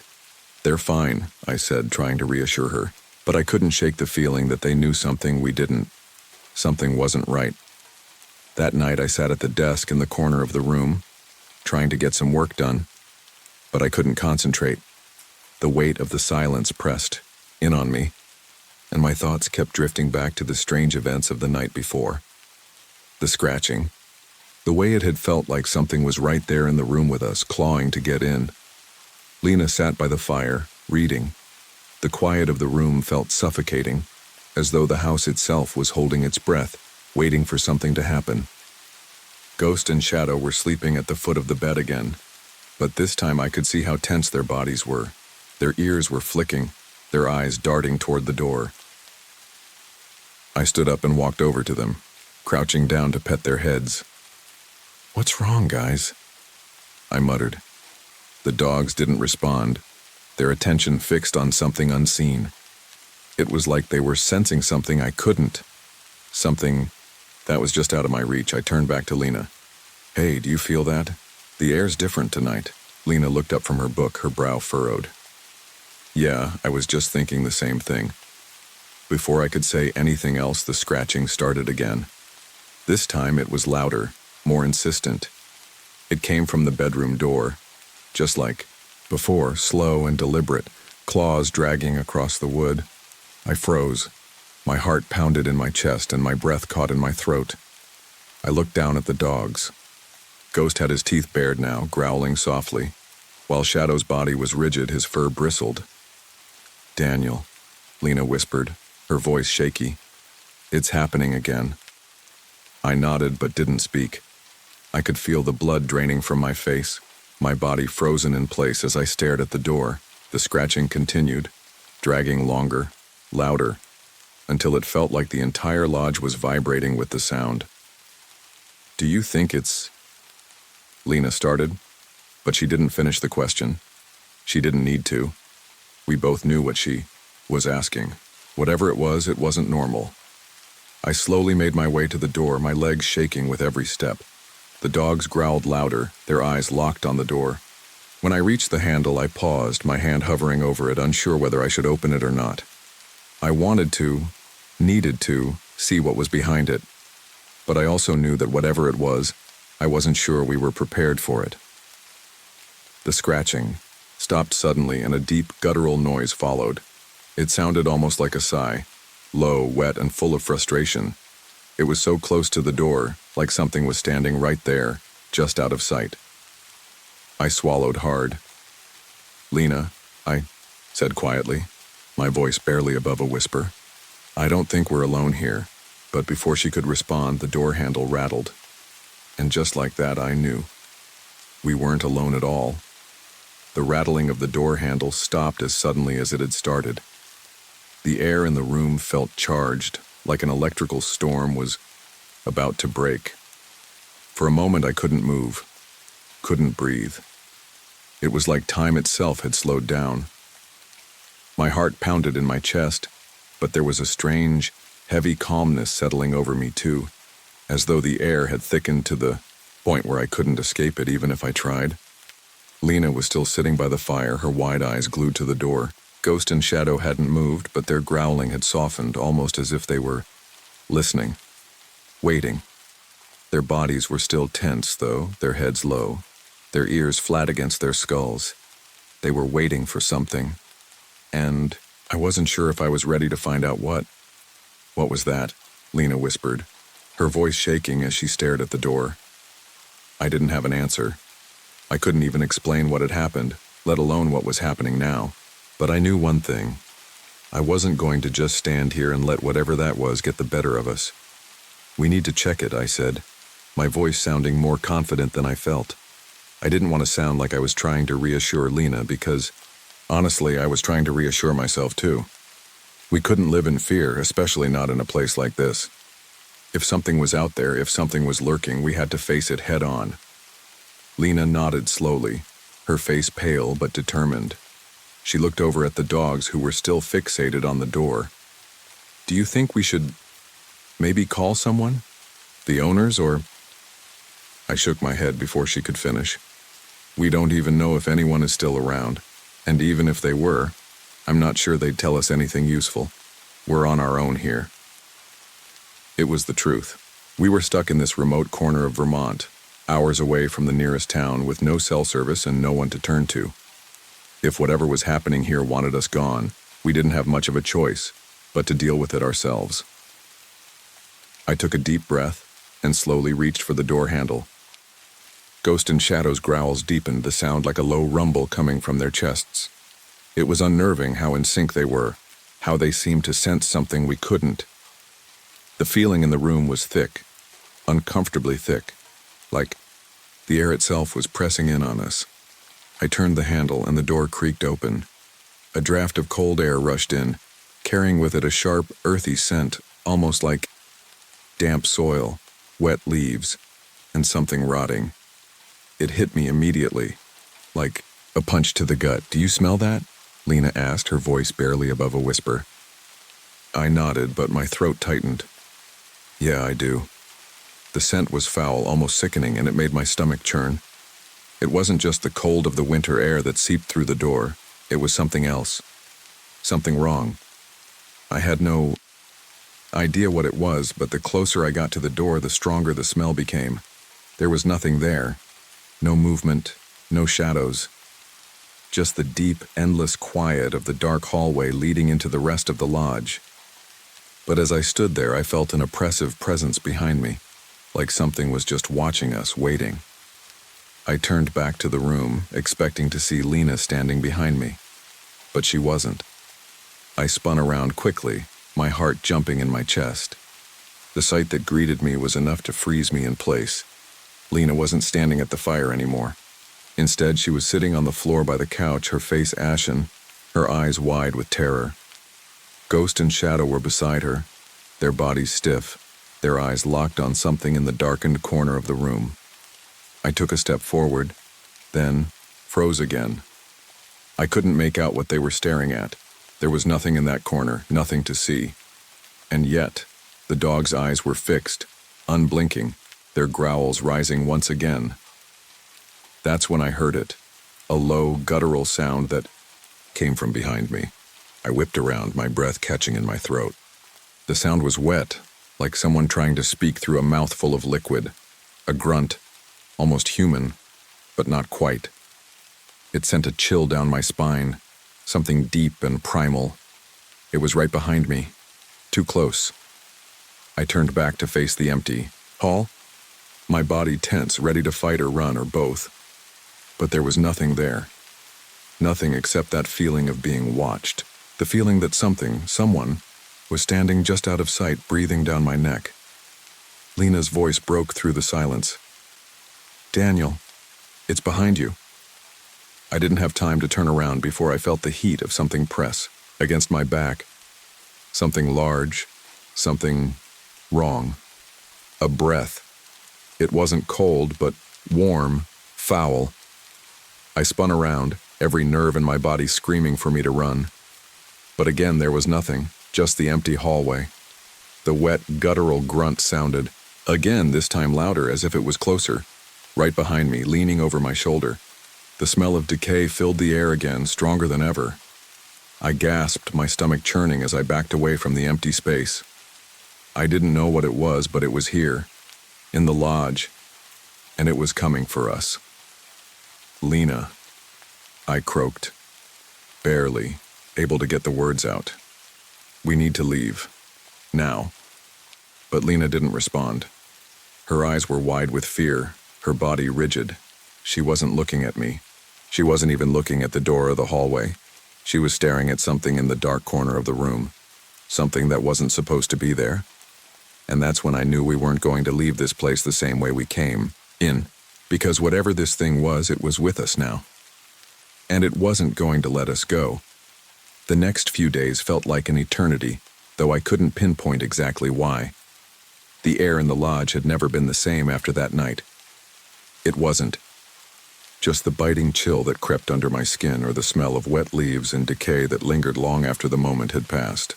It was something deeper, something unspeakable, something oppressive. I tried to convince myself that it was just the stress, Lena's health, the crash, the isolation. Maybe all of it had finally gotten to us. Maybe we were just on edge. It made sense at least until I couldn't ignore it anymore. The feeling of being watched, it was like a pressure in the room, a weight that had settled into every corner of the lodge. No matter how many times I checked the rooms, the hallways, or the windows, I could never shake the sense that something was in there with us. Always watching, always waiting. Lena had started to withdraw too. At first, she'd tried to be strong, for me, focusing on reading by the fire, keeping up with the small things. But I could see the exhaustion in her eyes. The same fear that I felt was slowly creeping into her, and with it, a kind of resignation. It was the dogs that unsettled me the most. Ghost and Shadow had always been calm, even-tempered dogs. But now they were on edge constantly, growling at empty corners, their hackles raised, their bodies tense, as if something invisible was pushing them to the limit.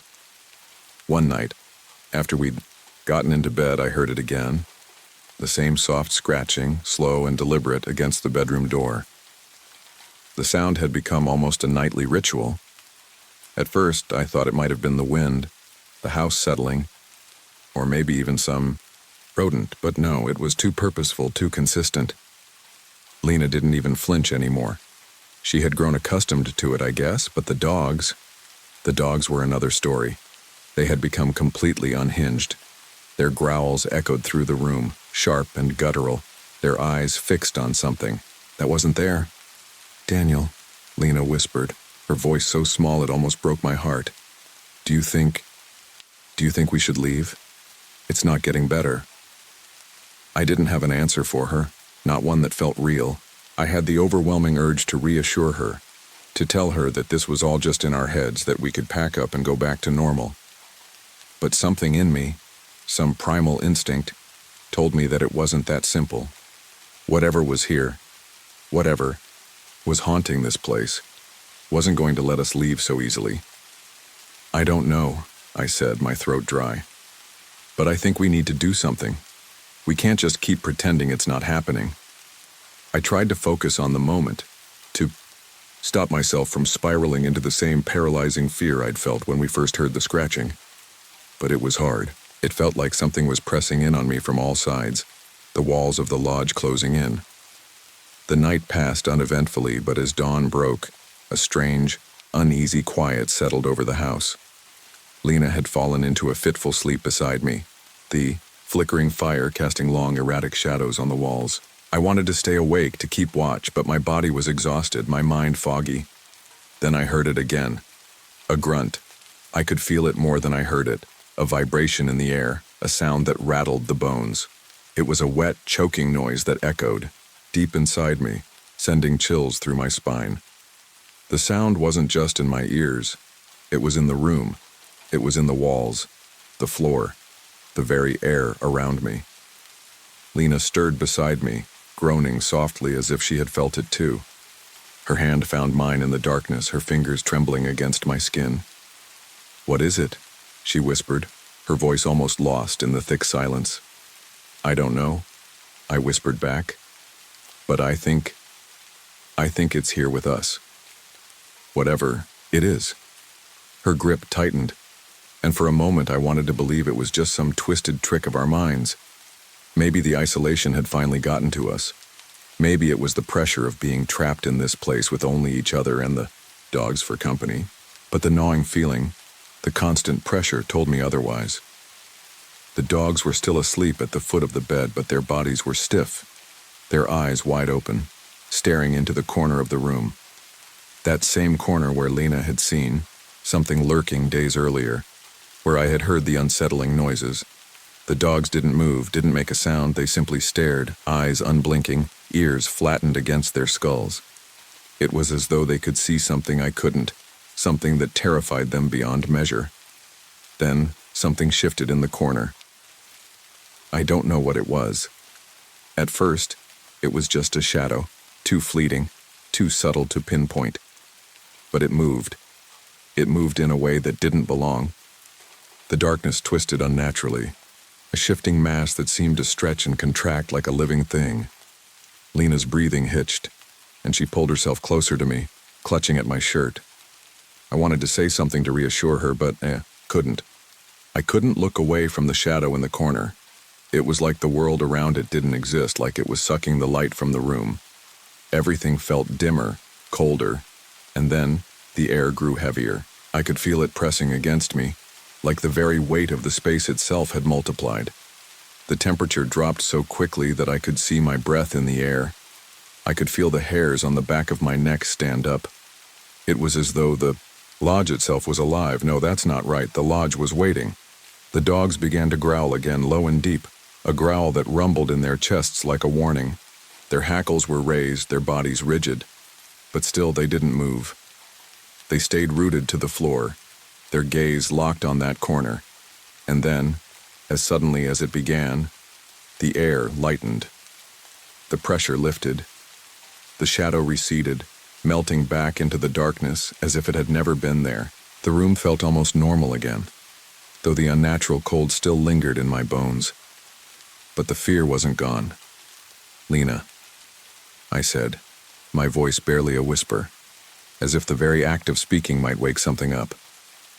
"We need to get out of here. We can't stay another night." Lena nodded, but I could see the doubt in her eyes, the same doubt that gnawed at me. Would leaving even help? Had we already crossed some invisible line that couldn't be uncrossed? We couldn't run from it, not completely. Whatever this was, whatever had been with us since the moment we stepped into this cursed lodge, wasn't just going to let us go. I didn't know how much longer we could stay. The days bled into each other, a haze of disquiet and fear that clung to us like a second skin. Lena's health had stabilized, at least physically, but I could tell her mind wasn't at ease. It was as if the lodge had seeped into her soul, slowly chipping away at her resolve, turning her into someone I didn't fully recognize. We spent most of our time in the main room now, sitting by the fire, trying to occupy ourselves with whatever we could find. We spoke less and less, not because there was nothing left to say, but because the words no longer felt like they mattered. Tension between us had become a third presence in the room, thick and suffocating, so much so that I almost preferred the silence. It was better than the feeling of being on the edge of something terrible, something unknowable. The dogs, once so loyal and full of life, had grown despondent. They no longer ran or played, but simply stared, sitting motionless at the foot of the stairs or in the corner of the room, their eyes vacant. It was as though they had accepted something we were still unwilling to acknowledge. They knew. They had always known. The night the final straw broke was colder than usual, the wind howling like a chorus of forgotten voices outside the lodge. It was a bitter, oppressive cold that found its way inside the walls, no matter how tightly we shut the windows, no matter how much wood we fed to the fire. I had spent hours checking the windows, the doors, trying to figure out if there was a draft, a crack in the structure that could explain the chill. But there was nothing. The lodge was sealed. Whatever was in here with us wasn't coming from the outside. It was coming from within. We had just finished dinner, a simple meal of soup and bread. I watched Lena push the food around her plate without eating much, her face pale, eyes distant. She hadn't said a word in hours. Her hands trembled slightly as she set down her spoon. "Lena," I started, but my voice trailed off. It felt like everything I said now sounded so hollow, so meaningless. She didn't look up at first, but then, slowly, her eyes met mine. They were glassy, unblinking. "I can't do this anymore, Daniel. she said quietly, as if admitting defeat. I can't pretend I don't feel it. I felt the blood drain from my face, a cold panic seizing my chest. You feel it too, then? I whispered, my voice catching in my throat. She nodded, her lips trembling slightly. I've been trying to ignore it, trying to convince myself that we're just imagining it. But I can't. It's in everything. The air, the walls, the rooms. It's here with us, Daniel. It's been here all along. I wanted to argue. I wanted to tell her that it was all in our heads, that the stress, the isolation, the trauma had simply twisted our perceptions. But I couldn't. I couldn't deny what was happening anymore. It was as if we had been living on borrowed time in this cursed place, each passing moment a slow, inevitable march toward an unknown end. And then I heard it, the unmistakable sound of scratching. It was faint at first, a distant noise like something small trying to make its presence known, but it grew louder, closer, more deliberate. I felt my heart skip a beat. It wasn't just at the door this time. It was coming from the walls. Lena's eyes widened. She turned her gaze toward the far wall, where the sound seemed to emanate from. I followed her eyes, and for the first time in days, I felt the full weight of the terror I had tried to push away. The dogs were not barking. They were silent. Ghost and Shadow had gone still. Their eyes were wide and fixed, staring at the same thought. The air around us seemed to grow impossibly heavy, pressing down on us, suffocating us. And then from somewhere deep within the lodge came the grunt, that horrible, guttural noise, wet and labored, like something struggling to breathe, something that didn't belong here. It was closer than ever. I looked back at Lena, and her expression, pale and wide-eyed, mirrored my own fear. She opened her mouth to say something, but no words came out. I didn't know what else to do. In that moment, the only thing I could think to do was what I had always done when faced with fear. I acted. I stood up quickly, my chair scraping against the wooden floor, and started walking toward the stairs, my heart pounding in my chest. Lena stood with me, her hand gripping my arm so tightly it almost hurt, but she didn't say anything. There was nothing more to say. The dogs stood with us now, their eyes still fixed on the invisible entity that haunted the lodge, their low growls vibrating the air around us. I moved forward, my steps hesitant but determined. The sound of the scratching grew louder, more insistent. I felt it in my bones, this primal urge to confront whatever was tormenting us. We couldn't stay here any longer. I couldn't let it win. We reached the stairs, and just as I was about to ascend, I stopped. The weight in the air grew unbearable, and I realized that I couldn't escape it, not here, not in this place. The dogs began to bark, their frenzied barks echoing throughout the empty halls. And then, just as abruptly as it had started, everything stopped. The scratching, the grunt, the cold, silence. I felt my breath come out in shallow gasps, and I realized I was shaking. But when I turned around to look at Lena, I saw that she had fallen to her knees, her face pale and drawn with exhaustion. The terror had drained her, as if every ounce of strength she had left had been spent. I took a step toward her, kneeling beside her, my own legs buckling under the weight of everything we had been through. And then, in a voice that was barely a whisper, she said the words that neither of us had dared to speak before. I know you're here, just leave us alone. For a long moment, nothing happened. The silence stretched on, thick and heavy. But then, almost imperceptibly, there was a sound. A long, drawn-out sigh, almost like something giving up. The air seemed to lighten. The pressure that had suffocated us for so long slowly began to lift, and the house, the thing, began to recede, pulling itself back into whatever dark crevice it had come from. The room felt less oppressive, less claustrophobic, and for the first time in days I could breathe. We left at dawn. We didn't look back. The lodge was behind us, shrinking in the rearview mirror, but the fear, the uncertainty, the weight of what had happened, none of that went away. Lena's health improved. Daniel's body healed. But in the quiet of the night, when the wind howls and the trees creak, There are moments when I wake up with my heart racing, my breath catching in my throat. And I swear, just for a moment, that I can still hear it. The scratching. The faint, deliberate sound of something trying to get in. I don't think we ever truly left the lodge behind. I don't think it ever left us.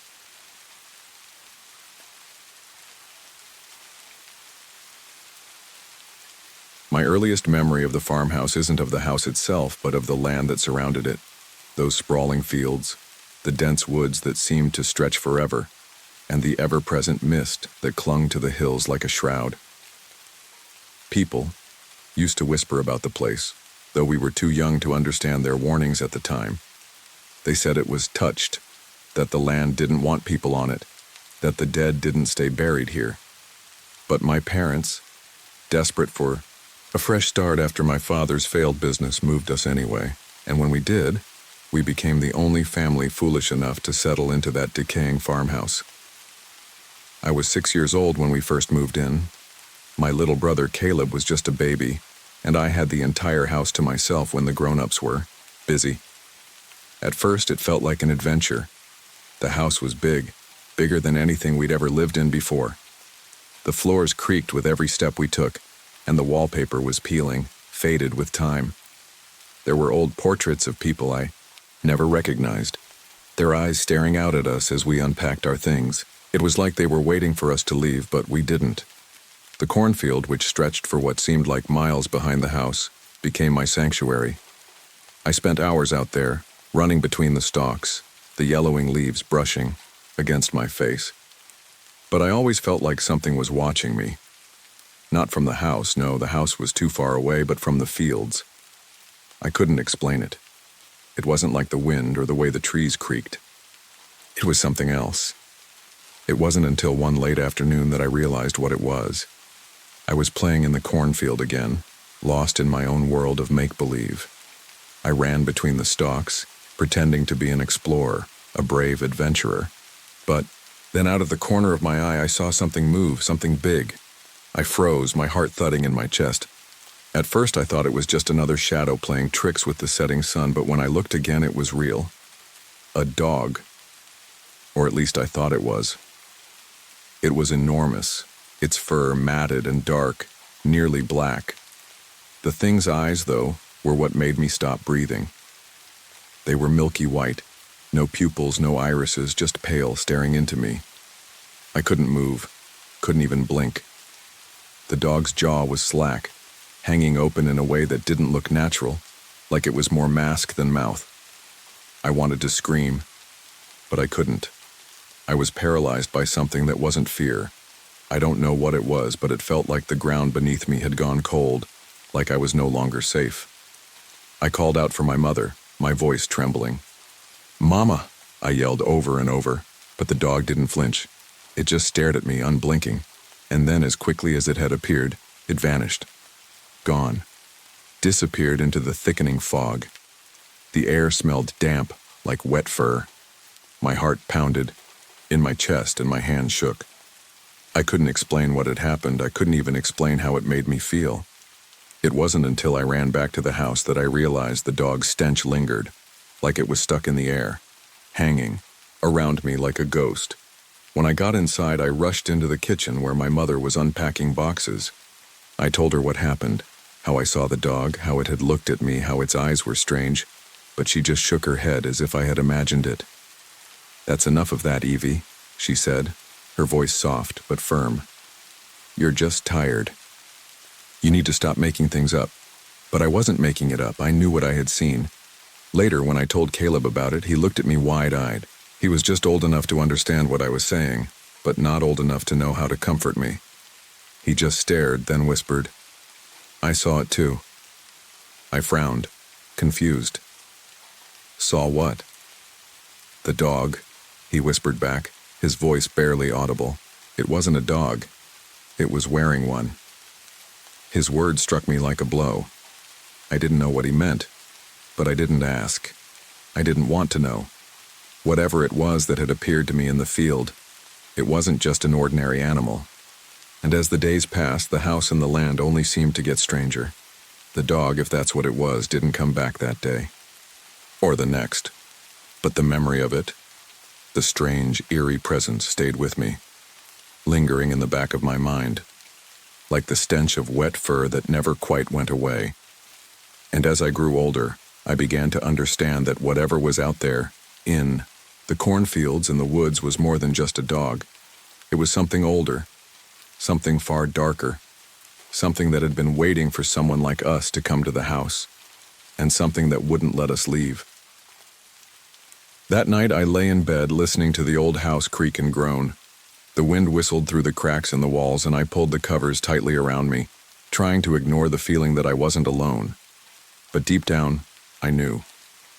It was watching me again. I could feel its eyes on me. The black dog had never really left, and neither had the other things. The house was never quiet. The creaking floors were the least of it.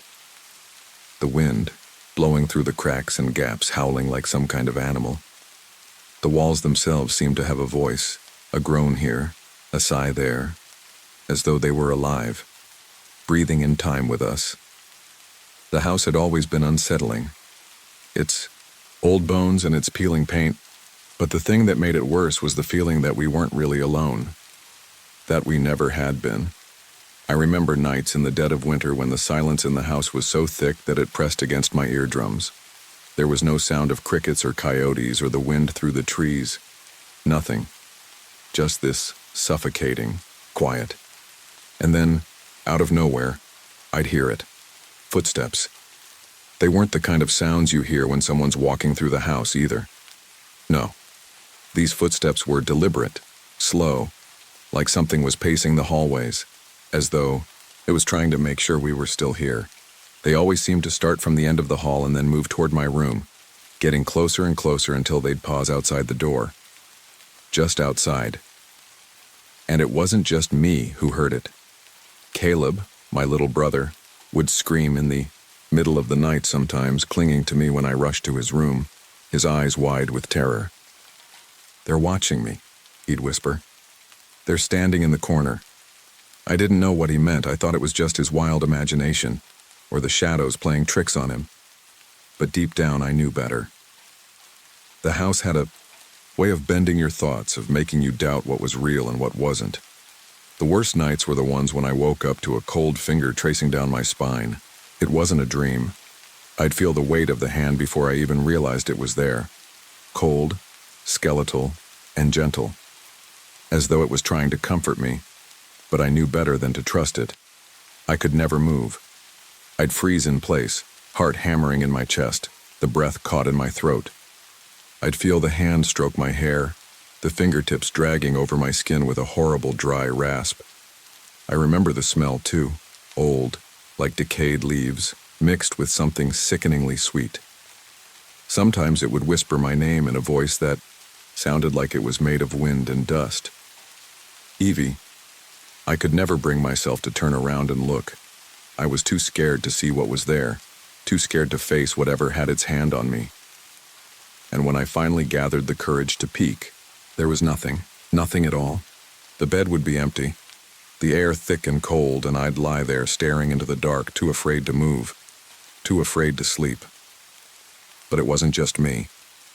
Caleb had started seeing things too. He'd talk about it in whispers, his little eyes darting around the room as if something was lurking in the shadows. He'd tell me about the faces he'd see in the dark, their eyes wide and hollow. He was convinced there were people standing in the hallway, watching us through the cracks in the walls. He said they were waiting. When I asked him who they were, he only said, "The Watchers." And then, one day, it happened again.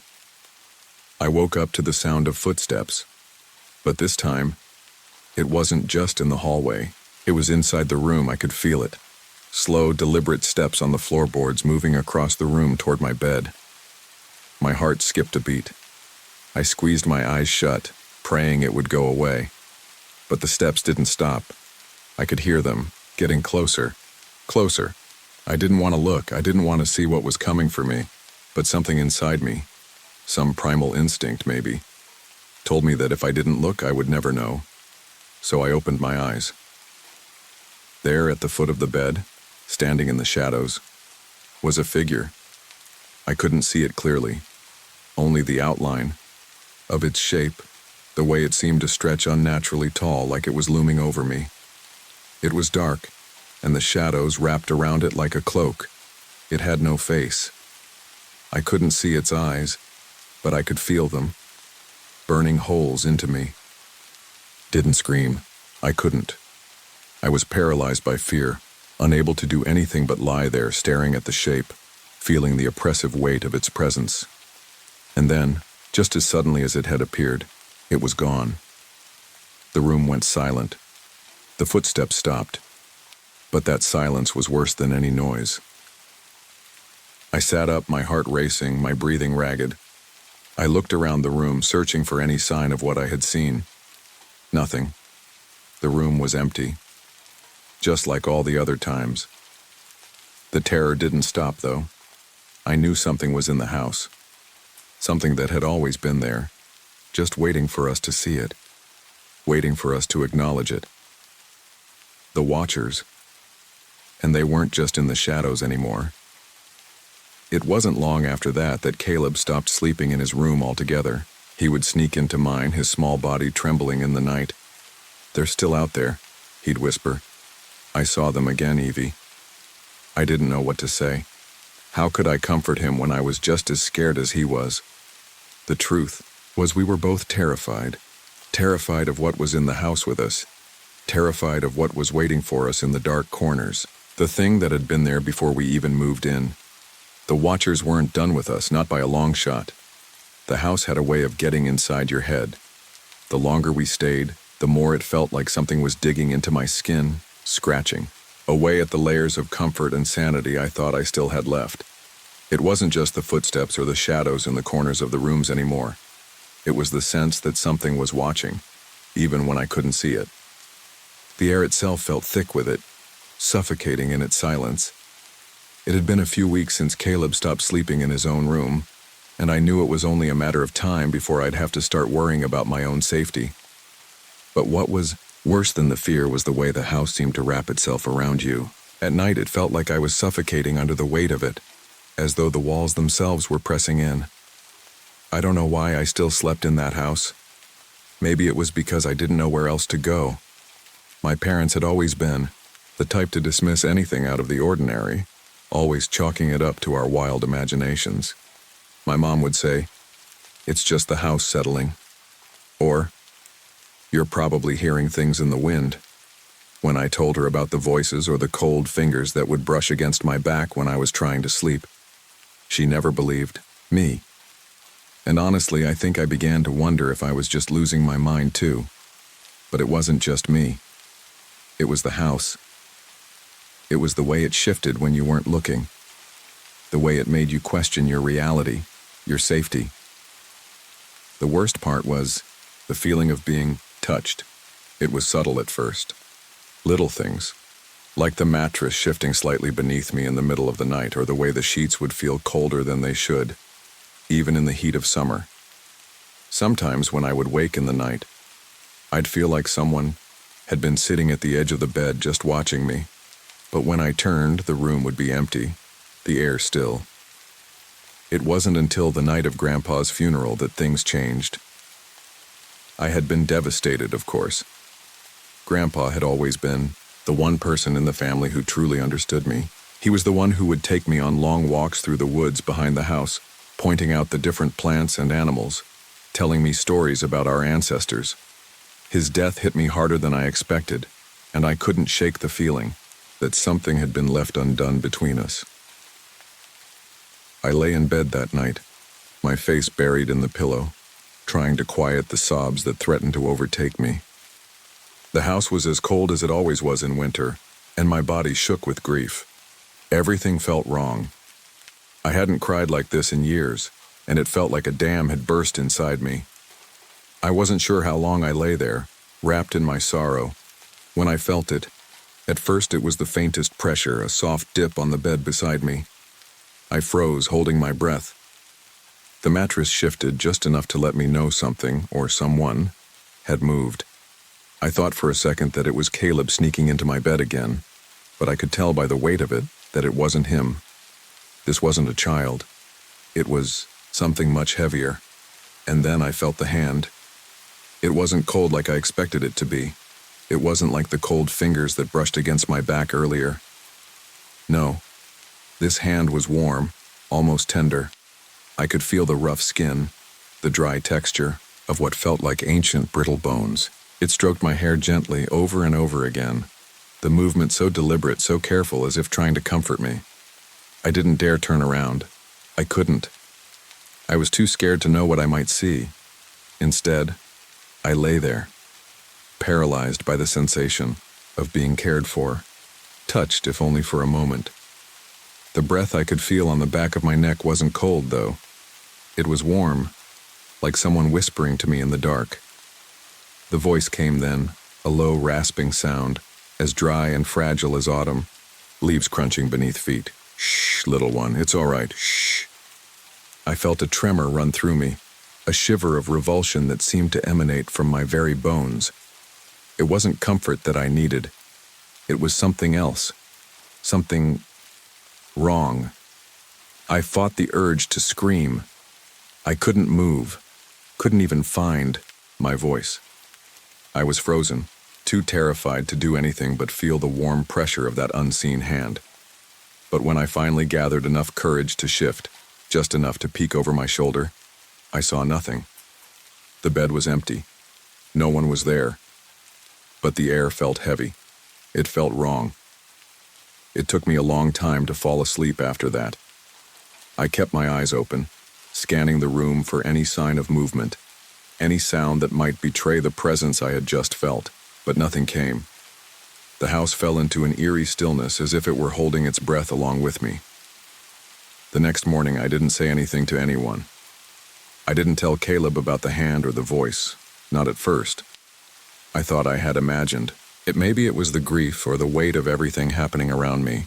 Maybe I was just losing my grip on reality. But that night it happened again. I woke to the same sensation, the bed sinking slightly, the mattress shifting as if someone were sitting beside me. Then came the hand, just as warm, just as deliberate, in its gentle strokes. And once again I heard the rasping voice, "Shh, little one, shh." I couldn't stay in the house anymore. I couldn't stay in that room. The fear was consuming me, but it was different now. It wasn't just the fear of something unseen. It was the fear that this was real, that something had always been there, watching, waiting, and worse, comforting me in ways I didn't want. Because now I knew what it was. It wasn't a kind gesture, not at all. It was a violation. It was not a comforter. And now I knew that whatever haunted that house had made its intentions clear. It didn't want us gone. It wanted us to stay. It wanted us to become part of the house, forever. The next chapter in my life, I suppose, could be marked by Jake. But more than that, it could be marked by the mirror. Jake and I had been together for nearly 2 years by the time he came to stay over at the farmhouse. He had heard my stories, heard me speak of the house's unsettling qualities. I think he dismissed them as the ramblings of a girl who had grown up too close to her haunted childhood, so to speak. But when he agreed to spend the night, I hoped at the very least it would offer him a glimpse of the things I'd been describing to him for months. Maybe then he'd understand the weight I carried, that constant dread that settled in the pit of my stomach. That night, I thought, would be different. I wanted it to be a moment of peace, of comfort. I was tired of living on edge, tired of waiting for things to go wrong. But that night I learned that sometimes it's not the things we fear that are the worst. It's the things we don't understand. We had finished dinner, a quiet, uneventful evening by all appearances. Jake and I had talked about everything and nothing as we sat on the couch, the warmth of the fire flickering softly behind us. I had tried to ignore the subtle, unsettling creaks that seemed to echo through the house, something that had become so normal to me that it barely registered anymore. After some time, Jake started to get that glazed look in his eyes, the one that said he was getting tired. It wasn't unusual. It had been a long day, and even I was starting to feel the weariness of the house creeping up on me. We retired to the guest room, the one on the second floor that overlooked the fields beyond. I had never liked this room. It always felt colder, then the rest of the house, as if the walls were absorbing something from the outside, a chill that never quite went away. But Jake insisted on staying there because he liked the view of the open sky when he woke up in the morning. He said it reminded him of his childhood in the country, and for a moment, I let myself believe that maybe this time, things would be different. Jake and I went through our usual bedtime routine. He pulled back the heavy, musty covers, climbed into bed, and tucked himself under the blankets.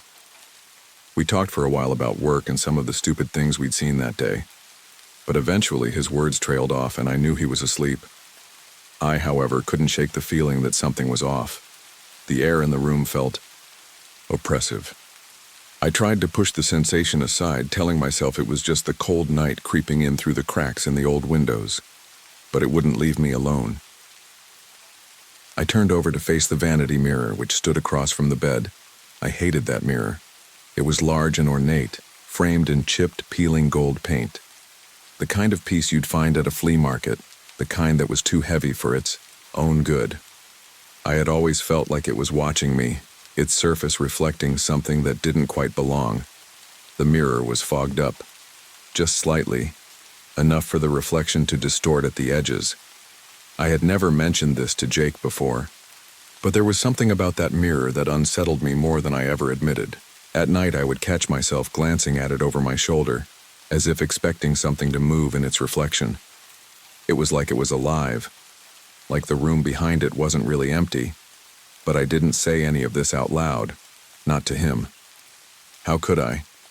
He'd already given me enough of that "you're being paranoid" look whenever I brought up the strange things happening in the house. I closed my eyes, trying to get some sleep, but the unease was there. It gnawed at the back of my mind, distracting me from the darkness around me. Then at 3 a.m. it happened. I woke with a start. It wasn't the usual creaking of the house that woke me up. It wasn't the cold touch of unseen hands on my skin. No, it was something else. A sound. It was a scratching noise. A quiet but deliberate sound, like nails against glass. I turned to look at the mirror. At first, there was nothing. Just the fogged-up glass distorting the faint outline of the room. But then, as my eyes adjusted to the dim light, I saw it. At the edge of the mirror, behind the frame, was the faintest outline of a figure. A woman. She stood just out of view, but I could see the shadows of her outline, the angles of her face just barely visible in the fog. Her face wasn't clear. At first, I thought I was imagining it, but then she moved. She shifted. Her form came closer, just a few inches at first, and then more, as if she was coming from the other side of the glass. And that's when I saw her. She was wearing a wedding gown. The fabric was tattered and yellowed, as though it had been sitting untouched in an attic for decades. Her hair was long but unkempt, stringy, wild, but the worst part was her face. Her lips were sewn shut with black thread, the stitches pulling and tearing at the corners, distorting her mouth into an unnatural frozen shape. I froze. Jake stirred, beside me, mumbling something in his sleep, but I couldn't look away from the figure in the mirror. She was so close now. Close enough that I could see her eyes, milky, unblinking, hollow. There was something in them, something I couldn't place. The emotion was so raw, so overwhelming that it made me want to turn away, to shield myself from it. But I couldn't. I just couldn't look away. I opened my mouth to scream, but no sound came out. That's when the figure moved again, and for the first time, I saw her lips part. Just a crack. There was no sound, no noise, but the gesture was enough. The pressure that had built in my chest since she first appeared released, and all I could do was close my eyes, trying to shut out the sight. When I opened them again, she was gone. Jake was now fully awake, sitting up beside me, blinking in confusion. "What's wrong?" he asked, his voice hoarse with sleep. I turned to him, my heart pounding in my chest. "There was a woman in the mirror," I said, my voice shaking. Jake looked at the mirror, then back at me. "Are you sure? It was just a dream. You're probably just..." I didn't hear the rest of what he said.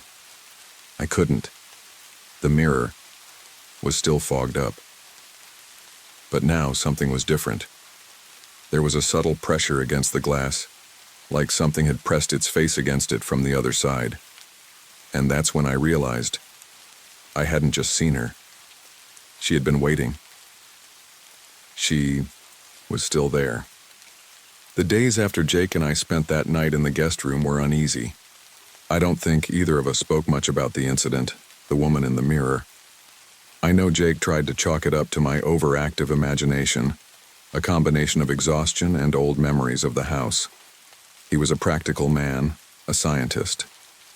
The supernatural didn't have room in his world, but something had shifted. The atmosphere in the house felt different, thick and oppressive, like the walls themselves were holding their breath, waiting for something. Even during the day, I noticed it. The house wasn't just cold, it was hollow. A weight lingered in the corners of every room, heavier now than before, and the sounds of the house creaking seemed less like the usual old house noises and more like something else, something deliberate. One morning, just a few days after Jake had seen the mirror, I woke up feeling as though something had been watching me in my sleep. I tried to shake the feeling off, to push it down, but the moment I stepped into the kitchen, I saw the first of many signs that things had changed. The door to the old pantry, where I stored cleaning supplies and extra food, was wide open. It hadn't been the night before. I was sure of it. The old latch on the door was stiff, and I hadn't heard it creak open in months. But there it was, standing ajar. I stepped into the pantry to close it, feeling a chill that seemed to seep into my bones. I caught a glimpse of something, a movement or maybe just a shadow out of the corner of my eye. My pulse quickened. I didn't want to turn around, didn't want to confirm what I knew deep down. But I had to. I did. And for a brief, horrifying moment, I thought I saw the same woman I'd seen in the mirror, standing in the pantry, her face sewn shut with black thread, her eyes voids of despair. She wasn't close, but she was there, watching me, waiting. I didn't scream. I didn't even run. Something about her made me freeze in place, as though I couldn't move, as though I didn't have permission to. I stood there, paralyzed by the sight, until the sound of footsteps behind me brought me back to my senses. Jake. He was at the door, looking at me in concern. "Evie, you okay?" I couldn't speak. I couldn't find the words. Instead, I just nodded, my throat too tight to say anything, and slowly stepped back from the pantry. My legs felt unsteady, like I might collapse at any moment. But I didn't. I couldn't. "I'll go get some coffee," Jake said, his voice low and cautious. "You should sit down." I wanted to tell him what I had seen. I wanted to scream, to ask him if he saw her too, but I didn't. Instead, I just went to the living room, sat on the couch, and stared out of the window. The world outside was unchanged, the same hills, the same mist creeping up over the fields. But the house felt smaller, more confining, as though the walls were inching closer to me. It wasn't until later that night, after Jake had gone to bed, that I fully understood. I had been walking down the hall when I heard a noise, soft at first, like a rustling sound, followed by a low, guttural whisper. It came from behind me. I turned, half expecting to see Jake, but he wasn't there. No, the house was empty. I followed the sound. I wasn't sure why I did it. Maybe it was because I was desperate for an explanation. Maybe because I needed to prove to myself that I wasn't losing my mind. But I walked down the hall toward the old mirror in the guest room. I had to see if it was real, if the woman had been real. When I entered the room, the mirror was fogged up again. The surface rippled as though something had just pressed against it from the other side. My heart began to race, and for a brief moment I thought about leaving the room. But then I saw it. The woman. She was standing in the mirror just as she had been before. Only this time her face wasn't distorted. Her lips weren't sewn shut. She was smiling. It was a small, sad smile, one that carried so much sorrow that it made my chest ache. But it was the next thing that made my blood run cold. The mirror wasn't reflecting me. It wasn't reflecting anything from the room behind me. The woman in the mirror was looking directly at me, as if she could see me, see through me. And for the first time since I'd seen her, I felt no fear. Not for myself. No, I felt pity. Her voice, raspy and broken, echoed in my mind. I was here first. The words felt like a weight on my chest. The truth hit me all at once, the way a brick might hit you when you least expect it.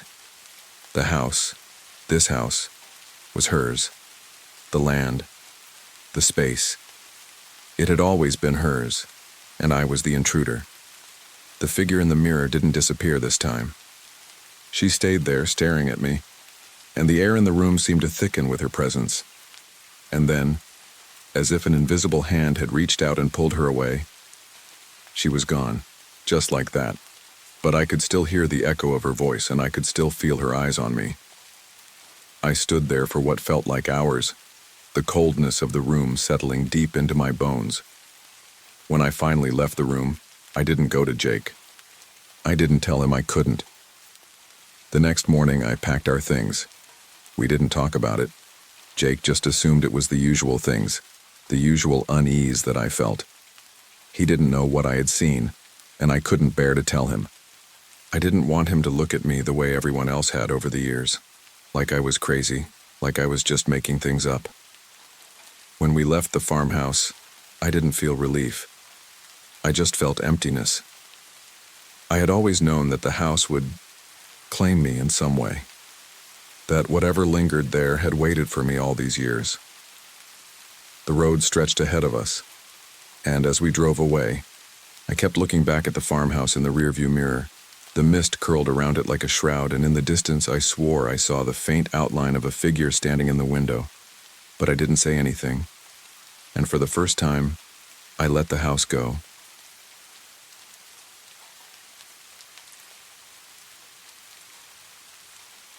The first time I laid eyes on the house, it was nothing like I'd imagined. I had expected something rundown, maybe a little spooky, but nothing could have prepared me for the weight of it. The mansion sat on a hill, just outside the sleepy town of Blackvale, its spires reaching up like skeletal fingers against the gray sky. Fog curled around it, never quite lifting, as though it were afraid to let the house breathe.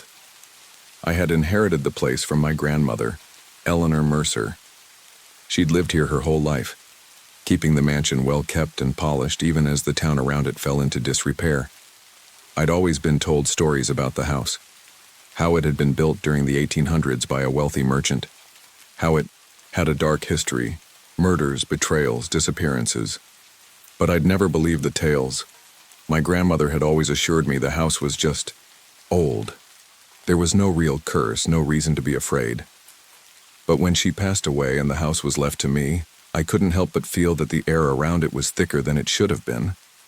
I arrived on a Friday afternoon, with boxes and bags scattered throughout my car, ready to start fresh in a place that had meant so much to my family. Blackvale was a quiet town, isolated by the thick woods that surrounded it, and while I found its silence unnerving at first, I quickly grew to appreciate the peace. My grandmother had always described it as home, and now it was my turn to find the comfort she'd promised. The house was even more imposing up close. The walls, stained with age, seemed to absorb the daylight. The ivy that clung to the exterior seemed almost deliberate, wrapping around the windows like fingers grasping at the edges of the world. The front door was heavy, mahogany, with intricate carvings of what I later recognized to be the family crest. I paused before I opened it, a chill creeping up my spine. My grandmother had always kept it locked even when I came to visit. To keep the past out, she'd say cryptically, and maybe to keep it in. I pushed the door open, stepping into the entryway. The air was thick with dust and something else, something faint, something old. As I stood there, the sense of abandonment settled over me. But there was also something else, a strange pressure, as if the house were watching me. I shook my head, trying to shake off the feeling. I had come here to start fresh, to leave behind my hectic life in the city. I didn't have room for ghosts, either real or imagined. I explored the house that first day, taking stock of what needed fixing, cleaning, and updating. The grand staircase creaked as I climbed to the second floor.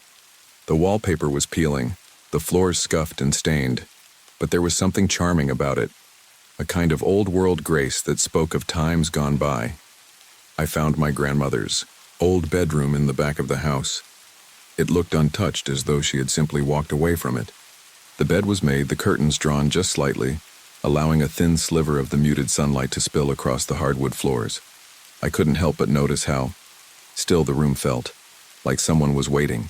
The attic door was at the end of the hall, hidden behind a thick curtain of cobwebs.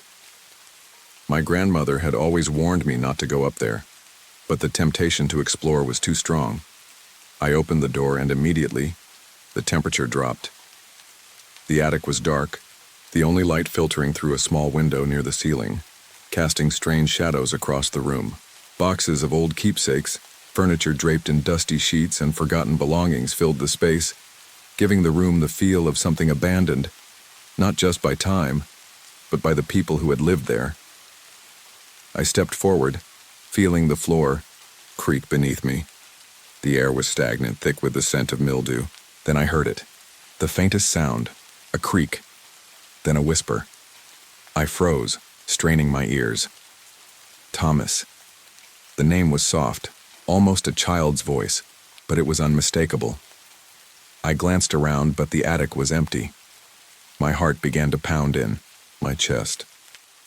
I had heard of the boy, Thomas, the ghost my grandmother had mentioned in passing but never spoken of seriously. He was a little boy who had died in the house, or so the story went. A boy who still lingered, waiting. I couldn't bring myself to go further into the attic, not yet. I backed away slowly, the door creaking shut behind me. The whisper of my grandmother's voice echoed in my head. "You're never alone here, Lila." That night I slept in my grandmother's old room. The house groaned and creaked, settling into the night. Every sound felt magnified in the silence. But there was something different about the night here. Something heavy. I didn't sleep well. Something stirred in the house after dark, and it wasn't just the wind. It was as though something was moving through the walls, something that had always been here, waiting for me. I pulled the covers tight around me, but the sense of being watched never left. The next day, I made my way back to the attic, trying to convince myself that I was imagining things. I couldn't let a story from my childhood dictate how I lived in this house. But when I opened the attic door again, I felt it, the presence. It was there, palpable in the air, like someone was standing behind me, watching. I called out, my voice trembling, "Hello?" There was no response, just the heavy silence. I stepped further into the attic, and as I did, I noticed something. A small rocking horse sitting alone in the corner of the room. It hadn't been there the day before. I approached it cautiously. The horse was old, worn, but it was still intact. I reached down, brushing my fingers over its smooth surface, and the moment I did, I felt it. The sharp sensation of eyes on me.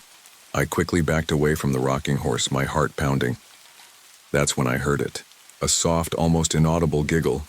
It was coming from somewhere in the attic. The house had an uncanny way of feeling alive at night. The soft moans of the floorboards, the whispers in the walls, it all seemed to intensify after dusk. I hadn't told anyone about the rocking horse or the strange giggle, not yet. I wasn't sure if I was just letting the house get to my head, or if there really was something going on. Either way, I wasn't ready to admit it. But by the next weekend, I'd decided to have a few friends over. Maybe the distractions would help me shake off the lingering unease, or at least prove that it was all just in my head. Rebecca, one of my oldest friends, had been the first to volunteer. She was a medium, though skeptical about the idea of spirits and ghosts. We'd joked for years that she could talk to the dead, but I knew she didn't take it seriously, at least not like the people who walked around claiming to be able to summon spirits at will. Still, I figured it would be good to have someone with a sensitive connection to the other side around. If anything, it might make me feel more at ease. The others, Sarah, Tom, and Max, were all used to my eccentricities. They didn't question the house, though I'm sure they were curious. They'd been around long enough to know that I wasn't one to shy away from the strange or unusual. The night was thick with fog, just like the nights had been since I moved in. The air was cooler, damp with moisture, but it still felt stifling in the house. We gathered in the living room with its high ceilings and the grand fireplace that seemed to dominate the space. The walls, decorated in faded wallpaper, looked as though they were tired of bearing the weight of time. I had prepared some snacks and lit a few candles. The room flickered in their light, casting shadows that stretched unnaturally across the walls. We all sat in a loose circle, and Rebecca, with her wide, dark eyes and her too straight posture, looked uneasy. I couldn't help but notice that she seemed to feel the house the same way I did, unsettled, though trying her best to mask it. "We're just here to hang out, right?" Tom asked, trying to lighten the mood. "No seances or ghost hunting stuff, I hope." Rebecca's lips pressed into a thin line, but she didn't reply immediately.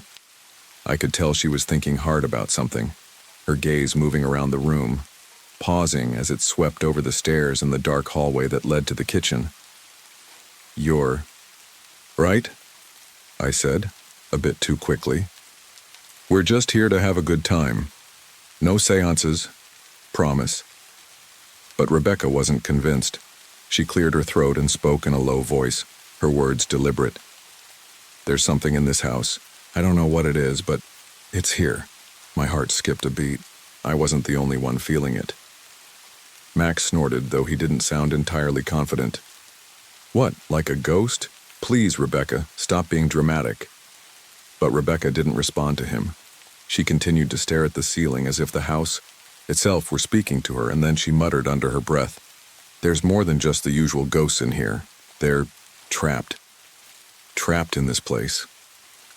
I didn't know how to respond. Should I tell them about Thomas, the ghostly boy I'd heard in the attic? Or the whispers I'd been hearing late at night? The fear that seemed to seep through every crack of the house? It seemed ridiculous to bring it up. Suddenly, there was a soft thud from upstairs, the unmistakable sound of footsteps. My breath caught in my throat. My friends froze. Max, the most skeptical of us all, furrowed his brow and stood up. "That wasn't... You guys didn't hear that?" I could see the realization dawning on his face, and I could feel the temperature in the room drop several degrees. Rebecca was already on her feet. Her eyes were wide, her face pale. She moved toward the staircase, but she didn't ascend. She only stood there, staring at the upper floor. "Eleanor," she said, almost as a whisper. "She's here." I followed her gaze, but there was nothing. No movement, no shadow, just the stillness that seemed to fill the space between us. "Who's Eleanor?" Sarah asked, her voice tight. "Eleanor Mercer," Rebecca said, her voice trembling now. "Lila's grandmother." I swallowed hard, my throat suddenly dry. "How do you know that?" I asked, my voice weak, my heart pounding. "Because she's here," Rebecca replied, her eyes locking with mine. "She's always here, and she's not the only one." I felt my stomach turn.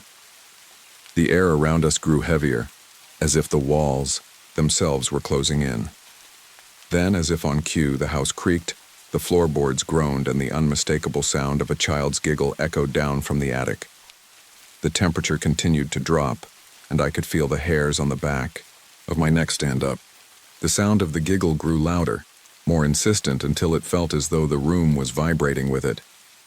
"Is someone upstairs?" Tom asked, his voice barely above a whisper.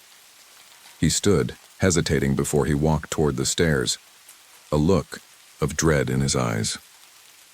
But before anyone could move, a loud bang rang out from upstairs, the sound of something heavy hitting the floor.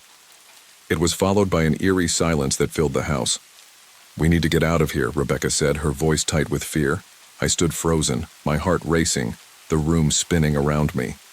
Something in the house had shifted, and I knew it. Wasn't just my imagination anymore. Someone was in this house with us. And whatever it was, it had been waiting for us to arrive. As the minutes ticked by, the sound of a child's laughter drifted down again, followed by a soft voice. barely audible. "Help me." I turned to my friends who were all wide-eyed, their faces drained of color. "Who's upstairs?" Sarah whispered. Her voice was trembling, but I couldn't answer. I was too busy listening to the soft sound of footsteps coming from above, growing closer and closer. The house had changed.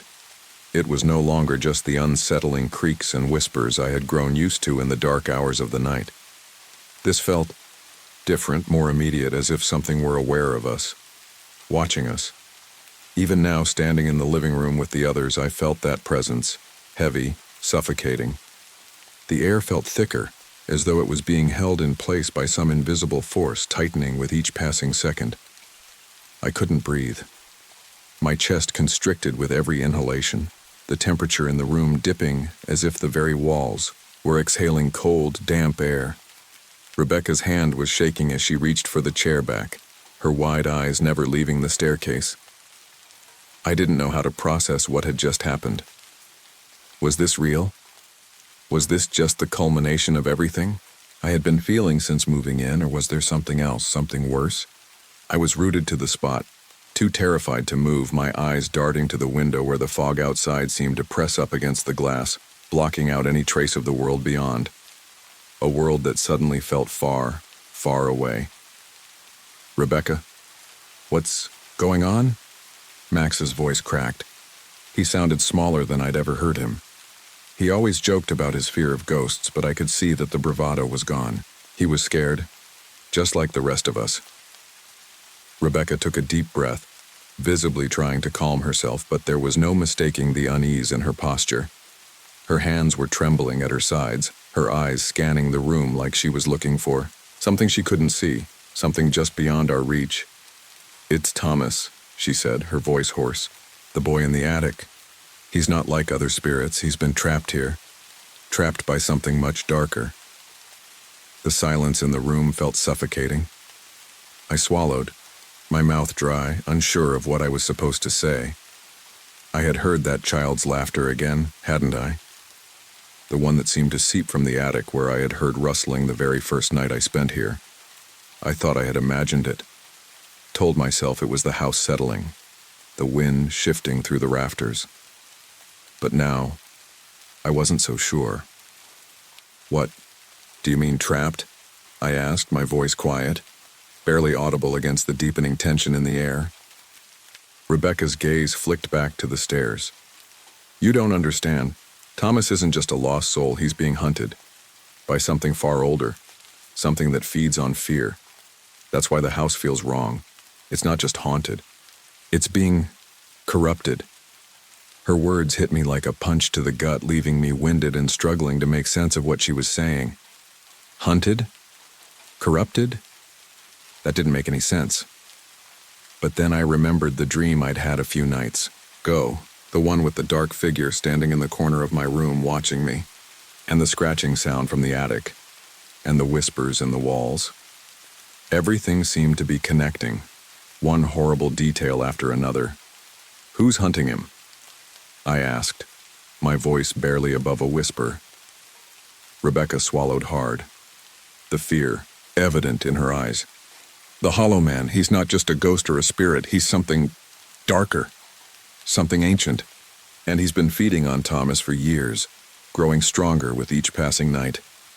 I froze. The name echoed in my mind, a chilling reminder of the shadows that had always lingered at the edges of my perception. The Hollow Man.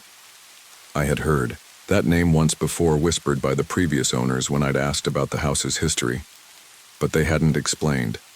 They hadn't said anything at all, beyond cryptic warnings. "The Hollow Man," I repeated, the words tasting foreign on my tongue. "What does he want with Thomas? Why is he feeding on him?" Rebecca's eyes filled with sorrow. "He's feeding on his fear, on the fear of anyone who lives in this house. The more fear he collects, the more powerful he becomes. And Thomas, he's the weakest, he's a child, and the Hollow Man preys on the most vulnerable." I turned to look at the others. Their faces were pale, their eyes wide with terror. Max was the first to break the silence. "So what do we do? How do we stop this thing?" Rebecca hesitated, her gaze flickering toward the stairs again. I don't know if we can stop him, but we can help Thomas. He's not beyond saving, but it'll take everything we have to keep him safe. A low, mournful sob drifted down from the attic. It was a child's cry, a faint, distant echo of pain. My heart lurched in my chest. That was Thomas, I could feel it. Should we go up there? Sarah asked, her voice trembling with fear. Should we try to help him? Rebecca's eyes flicked back to her, her expression serious. You can't help him if you don't understand what you're dealing with. This house isn't just haunted, it's a prison. And the Hollow Man isn't just hunting Thomas, he's hunting us now. My breath caught in my throat. My mind reeled. This wasn't just about a little boy in the attic anymore. This was bigger, darker, and far more dangerous than anything I could have imagined. Why didn't you tell me this sooner? I demanded, my voice cracking with the frustration and fear building inside me. Rebecca lowered her eyes, shame flashing across her face. I didn't know how, I didn't want to believe it. I thought I was just seeing things, feeling things that weren't real. But this house, it's different. It's like it's alive and it's feeding off us. I looked around the room at my friends. They were as scared as I was. No one knew what to do next. No one knew how to fight what was happening. It was too much to comprehend. The sobs from the attic grew louder, more desperate. The Hollow Man was coming, and I didn't know if we could stop him in time. We have to do something, I said, my voice shaking. Before it's too late. The rest of them nodded, their faces grim. We had no choice now. The house was awake. And whatever it wasn't going to let us leave until we faced whatever horrors were hidden in the dark corners of the attic. I turned toward the stairs. I didn't know what I was walking into, but I had no other option. We all did. The house had made sure of that. The house had gone quiet. Too quiet. The familiar creaks of the floorboards, the rustling of the wind through the branches outside, the distant murmur of the woods, all of it had stilled.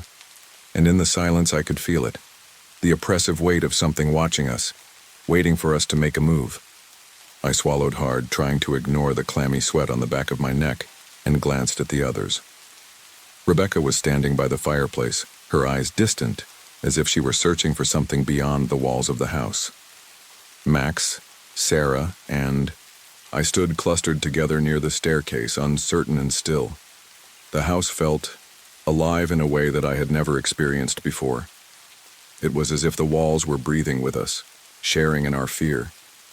And somewhere in the dark recesses of the attic, Thomas was sobbing, his cries muffled by the thick wood of the floor above.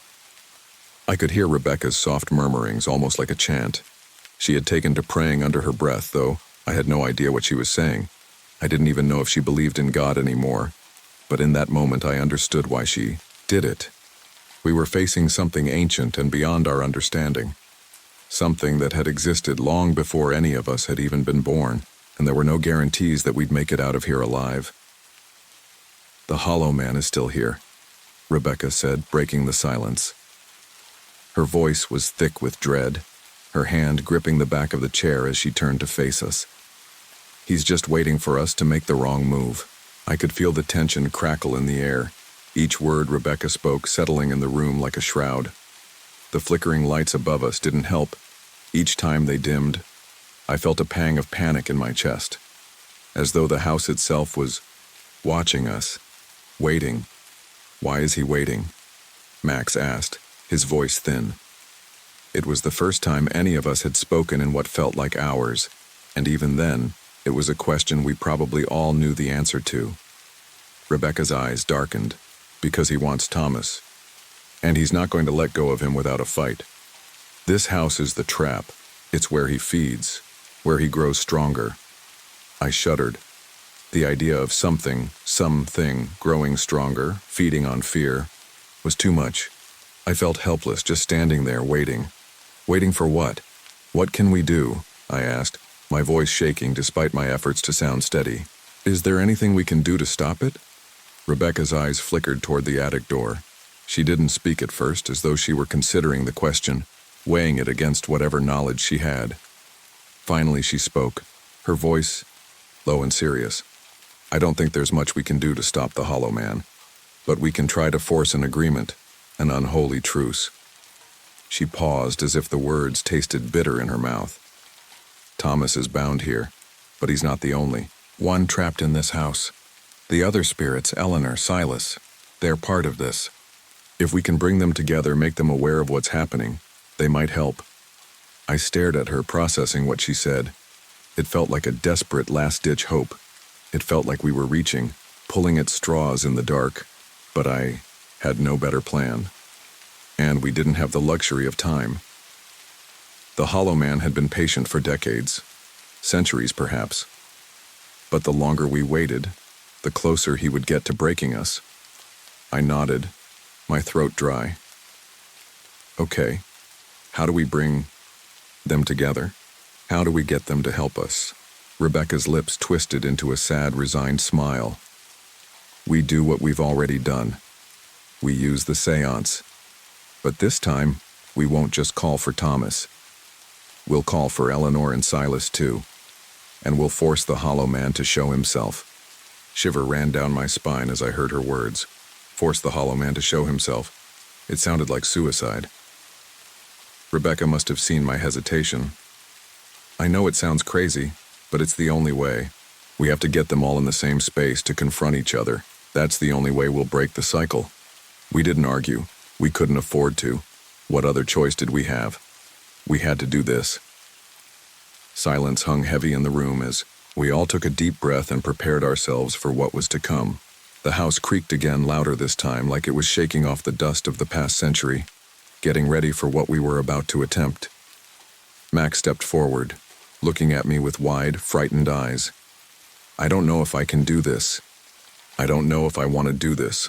I could see the fear in his face, the same fear I felt myself. But I also saw the resolve behind it.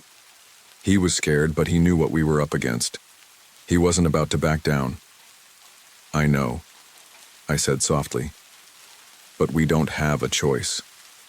We have to try." The room seemed to grow colder, the shadows deepening. As we gathered around the table, we could feel it again, the presence watching us from the corners. The air was thick, oppressive, like we were being suffocated by the weight of the house itself. Rebecca sat down, her eyes closed as she began to chant softly, her voice low and urgent. I could feel the air change, like the walls themselves were breathing with us. The floorboards creaked again, and I could hear faint footsteps from the attic, slow and deliberate. Thomas, he was listening. He had to be. The seance began, the words flowing from Rebecca's lips, and I felt the room grow even colder still. We weren't alone anymore. The air was buzzing with an energy I couldn't describe. And somewhere, deep within the house, the Hollow Man was watching. He was coming, and he wasn't alone. I closed my eyes and braced myself. This was it. This was the moment we either won or lost. But I couldn't shake the feeling that no matter what we did, it might already be too late. The candlelight flickered wildly as the air thickened, a tension so thick it was almost suffocating. I could feel it in my chest, the pressure building with each passing second. It was as if the house was holding its breath, waiting for something, anything to break the stillness. The only sound that dared to disturb the quiet was Rebecca's voice, low and rhythmic as she continued the chant. Her words seemed to reverberate through the very walls, bouncing off the rafters and sinking into the creaking floors. The room grew colder, a biting chill that I hadn't noticed before crawling under my skin. Max was beside me, his hands clutching, the edge of the table, his knuckles white. I could feel his heartbeat, rapid and erratic, pounding in his throat. I turned my head toward him, and his eyes met mine. There was fear there, yes, but there was also something else. Determination. We weren't just going to stand by and let the house swallow us whole. We had come this far. We were going to finish this, no matter what. The house groaned as if in protest, and I jumped, startled by the sudden sound. A chill swept over me, deeper than before, and I couldn't shake the sensation that someone, or something, was behind me. The hairs on the back of my neck stood on end. It wasn't just the house. It was here. I felt the air grow heavier as the shadows in the corners of the room stretched and twisted, reaching out like clawed fingers yearning to grab hold of something. Anything. The temperature plummeted further, my breath visible as a thin fog in front of my face. Then came the whispers. Faint at first, like the distant murmur of voices too far away to understand. But as the seconds dragged on, the whispers grew louder, more distinct, more desperate. The voice that emerged from the darkness wasn't just one voice, but many, overlapping, colliding with one another. I could hear Thomas's tiny sobs. He was still in the attic, still trapped in whatever hell the Hollow Man had created for him. Eleanor's mournful humming joined the cacophony, a soft lullaby that was both comforting and terrifying at the same time. But there was something else too, a darker, guttural growl that resonated deep within my chest. It was the Hollow Man, the thing that had been lurking in the shadows for so long. I could feel his presence pressing in on us, drawing closer with every passing second. The flickering of the candles grew erratic, casting grotesque shadows against the walls. The whispers twisted into harsh, rasping words. "Leave him alone. He belongs to us." The voices seemed to taunt, to jeer, and I could feel the temperature drop even more. Rebecca's chanting faltered, her voice breaking slightly as she struggled to keep the rhythm of the words. She was fighting something, trying to hold on to control, but I could see her struggle. Sweat dripped down her face, her lips trembling as she spoke faster, more urgently. She knew what we were up against.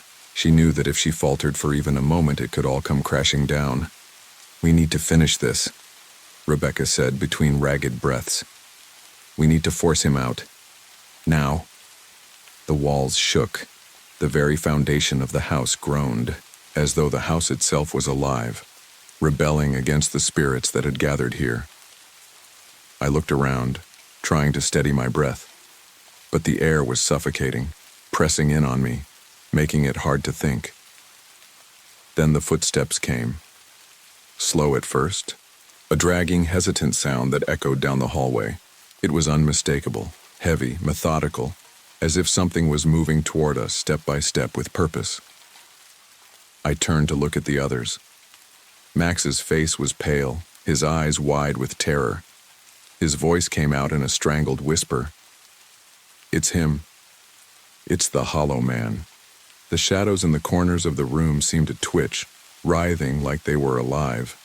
And then, from the corner of my eye, I saw it, a figure, tall and lanky, moving toward us from the darkness. Its presence was suffocating, oppressive, like a weight pressing down on my chest, making it hard to breathe. It was him, the Hollow Man. His face was obscured by a hood, but I could feel his gaze. Dark, empty, hungry. His form shimmered like smoke, his features blurry and indistinct, but his intent was clear. He was here, and he wasn't going to leave. Rebecca's chanting grew more frantic as she tried to force the words out. She was trying to hold the balance, to keep the spirits at bay, but it was slipping. The Hollow Man's form started to solidify, his shape becoming more defined, more corporeal. I could see the horrible outline of his face, pale, gaunt, with hollow eyes that seemed to stare right through me. His lips twisted into a grin that made my stomach turn. Then, all at once, the room seemed to tilt. The floor buckled beneath my feet and I felt myself falling. I reached out, grabbing the table, but it wasn't enough. The darkness was pulling at us, dragging us deeper into the suffocating void. "No!" I screamed, but my voice was swallowed by the growling, the whispers, the pounding of my own heart. The Hollow Man's presence was suffocating, closing in on me from all sides. I couldn't breathe, couldn't think, couldn't escape. And then, just as I thought we were doomed, there was a shift. It was subtle at first, like a small change in the air, a tremor that ran through the floorboards. But it was enough. I could feel it. The spirits of Thomas, Eleanor, and Silas had gathered. The weight in the air lightened just for a moment. The shadows in the room shrank back, and for the first time since we had started this, I felt a spark of hope. The growling from the hollow man stopped, replaced by a high-pitched wail. He was no longer in control. "You won't take him," a voice thundered, and I knew somehow it was Silas, the protective spirit who had been watching over Thomas all this time. The hollow man shrieked, a sound so full of rage that the walls rattled, and the air turned cold again, bitter and sharp. And then, just as suddenly as it had started, it stopped. The house went quiet. We were still standing in the dimly lit room, but the oppressive darkness had lifted. The temperature had returned to normal, the chill receding. The candles flickered and steadied, casting soft shadows across the room. We were alive. The hollow man was gone. I exhaled a shaky breath, my hands trembling. Rebecca sat back in her chair, exhausted, her face drained of color. Max, Sarah, and I exchanged looks, all of us unsure of what had just happened, what we had just survived. But in that moment, we understood one thing. The house was not empty. It never had been. It had always been a place where the dead lingered, a place where the past and present collided in a tangle of grief and fear. And now, it was over. The house was still standing, the spirit still within it. But the hollow man, he was gone. As we left the mansion, the air felt lighter, the oppressive weight lifted. The fog still clung to the trees, the house still loomed behind us, but we had survived. We were free. For now.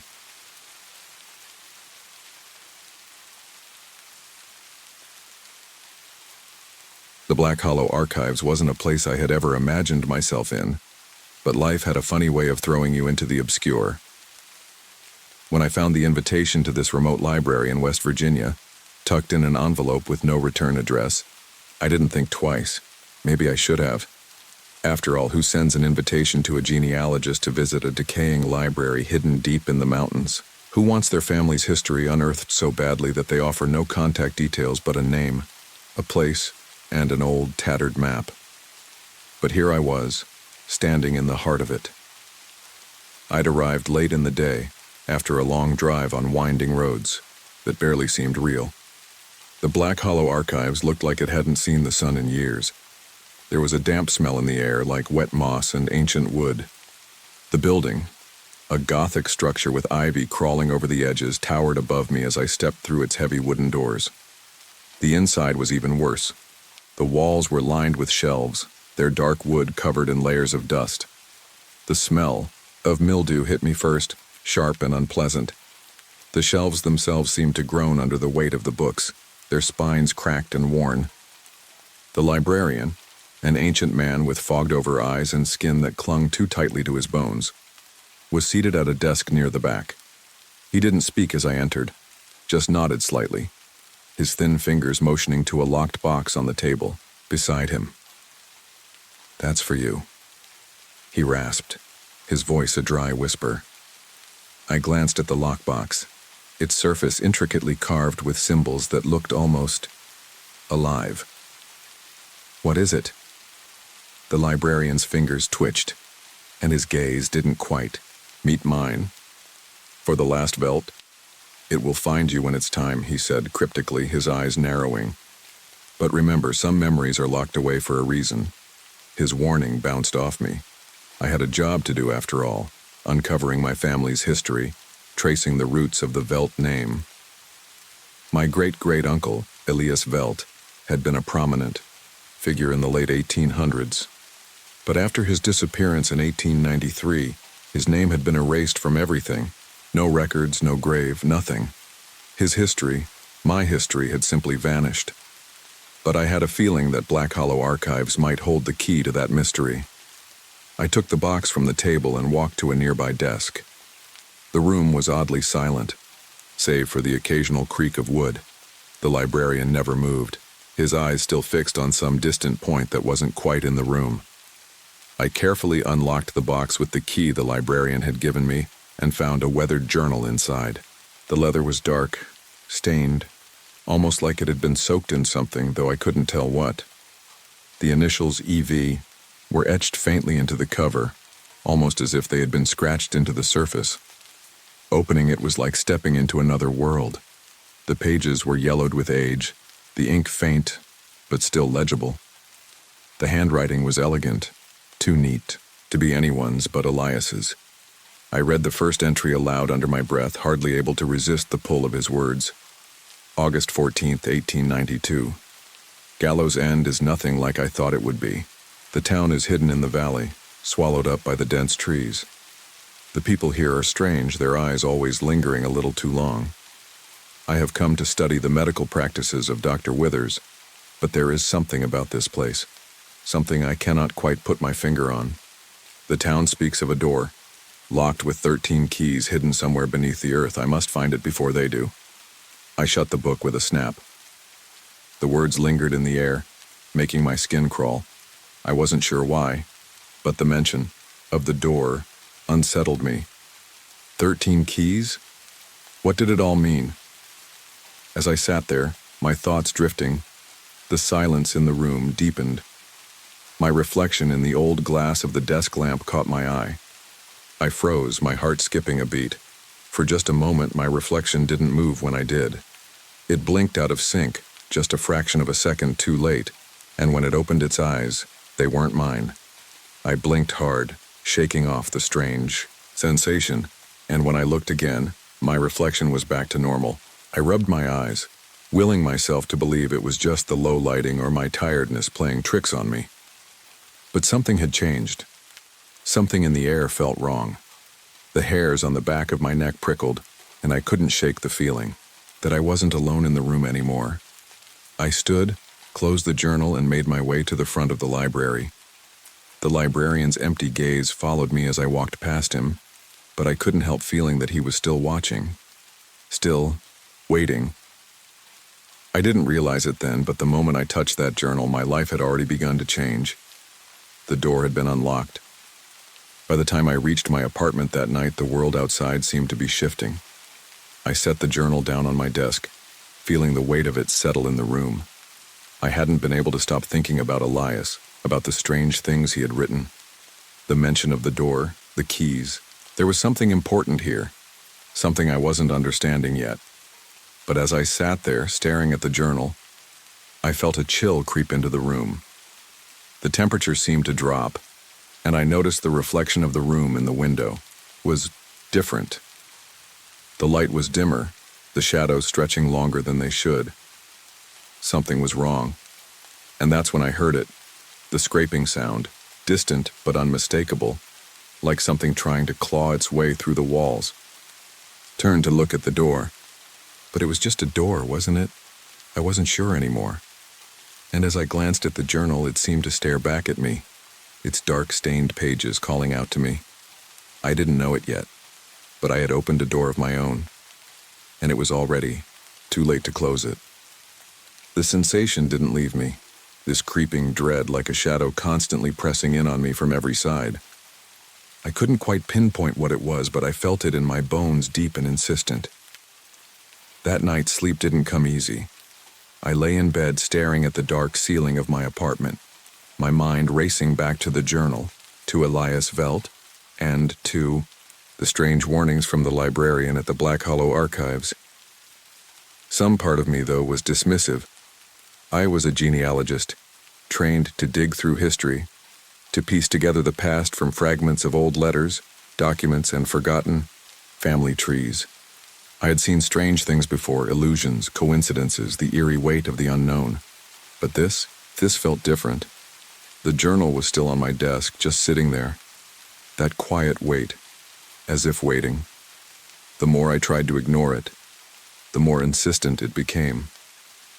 I decided to read more of it the following day, hoping that, by delving deeper into Elias's account, I would find something, anything that could explain the mounting unease inside me. After all, I had to know the full truth, didn't I? My own family's history was tangled up in this, and I couldn't back down now. I spent most of the morning reading the journal, flipping through pages filled with Elias's elegant script, growing more disturbed with each entry. It was clear Elias had been involved in something far beyond simple medical study. His curiosity seemed to consume him, as he described meeting strange people in Gallows End, people who spoke in cryptic riddles and warned him away from a certain door deep beneath the town. One of the sketches he had made stuck with me. It was a crude drawing of a door, framed by dark, jagged lines. A set of keys lay beside it, 13 of them, each one marked with the name of a different Velt ancestor. At the very bottom of the page was a symbol I didn't recognize, a spiral, interwoven with runes. As I studied it, something strange happened. My reflection in the glass of the window beside me flickered. Again, it was as though the reflection didn't belong to me, or maybe I wasn't sure if it was me. It was subtle but unmistakable. A distortion of my features, a momentary shift like something pulled just beneath the surface of the glass. I blinked hard, trying to shake off the feeling. It's just the light, I muttered to myself. I tried to focus on the journal again, but my mind kept slipping back to the mirror, the reflection that wasn't quite right. I continued reading. The entries became more erratic as Elias described a growing paranoia. He'd been receiving strange letters, each one more frantic than the last. They were signed only with a symbol, identical to the one in the sketch. Each letter implored Elias to leave Gallows End, warning him that the thing he was chasing, the thing behind the door, had begun to notice him. The last entry before Elias's disappearance sent a cold shiver down my spine. I've seen it now. It is here. The skin wears thin, and the page ended abruptly, ripped from the journal, leaving only the jagged edges of the tear. My fingers tingled with the desire to rip out the next page to discover more, but something stopped me.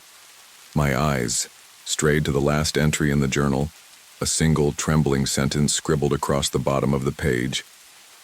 It knows you're reading this. I felt a sharp pang of panic, an intense, visceral feeling that I couldn't explain. How could Elias have known? How could he have possibly known that I would be reading this now so many years after his disappearance? I set the journal down slowly, my hands shaking, and I stood up. Something wasn't right. I could feel it in my chest, that heaviness, that pressure in the air. I hadn't been imagining it. The journal was connected to something dark, something older than me, older than my family, older than the town of Gallows End itself. A sharp scratching sound startled me, pulling me from my thoughts. It came from the hallway just outside my apartment. I froze, listening. Scratch, scratch, scratch. I hesitated before standing up. I could hear my own heartbeat thudding in my chest as I cautiously walked toward the door. The sound was too rhythmic, to be random, too deliberate. My fingers hovered over the doorknob. I couldn't make myself open it, not yet. Not until I knew what was on the other side. I slowly peered through the peephole. Nothing. Just darkness. I couldn't see anything, but the hairs on the back of my neck stood up. I felt as though I were being watched, as though the darkness beyond the door was aware of me, too. I backed away from the door and moved to my desk, hoping the sight of the journal would ground me, would help me make sense of whatever was happening. The journal still sat there, closed, as if waiting for me. I didn't know how long I stood there, staring at the damn thing, but at some point the room grew colder. The air thickened, turning to ice. My breath fogged in the air, and the shadows in the corners of the room seemed to stretch, to grow darker. I wasn't sure if it was my imagination or something else, but I swore I could hear a faint whisper. No words, just a sound like dry leaves scraping against the floor.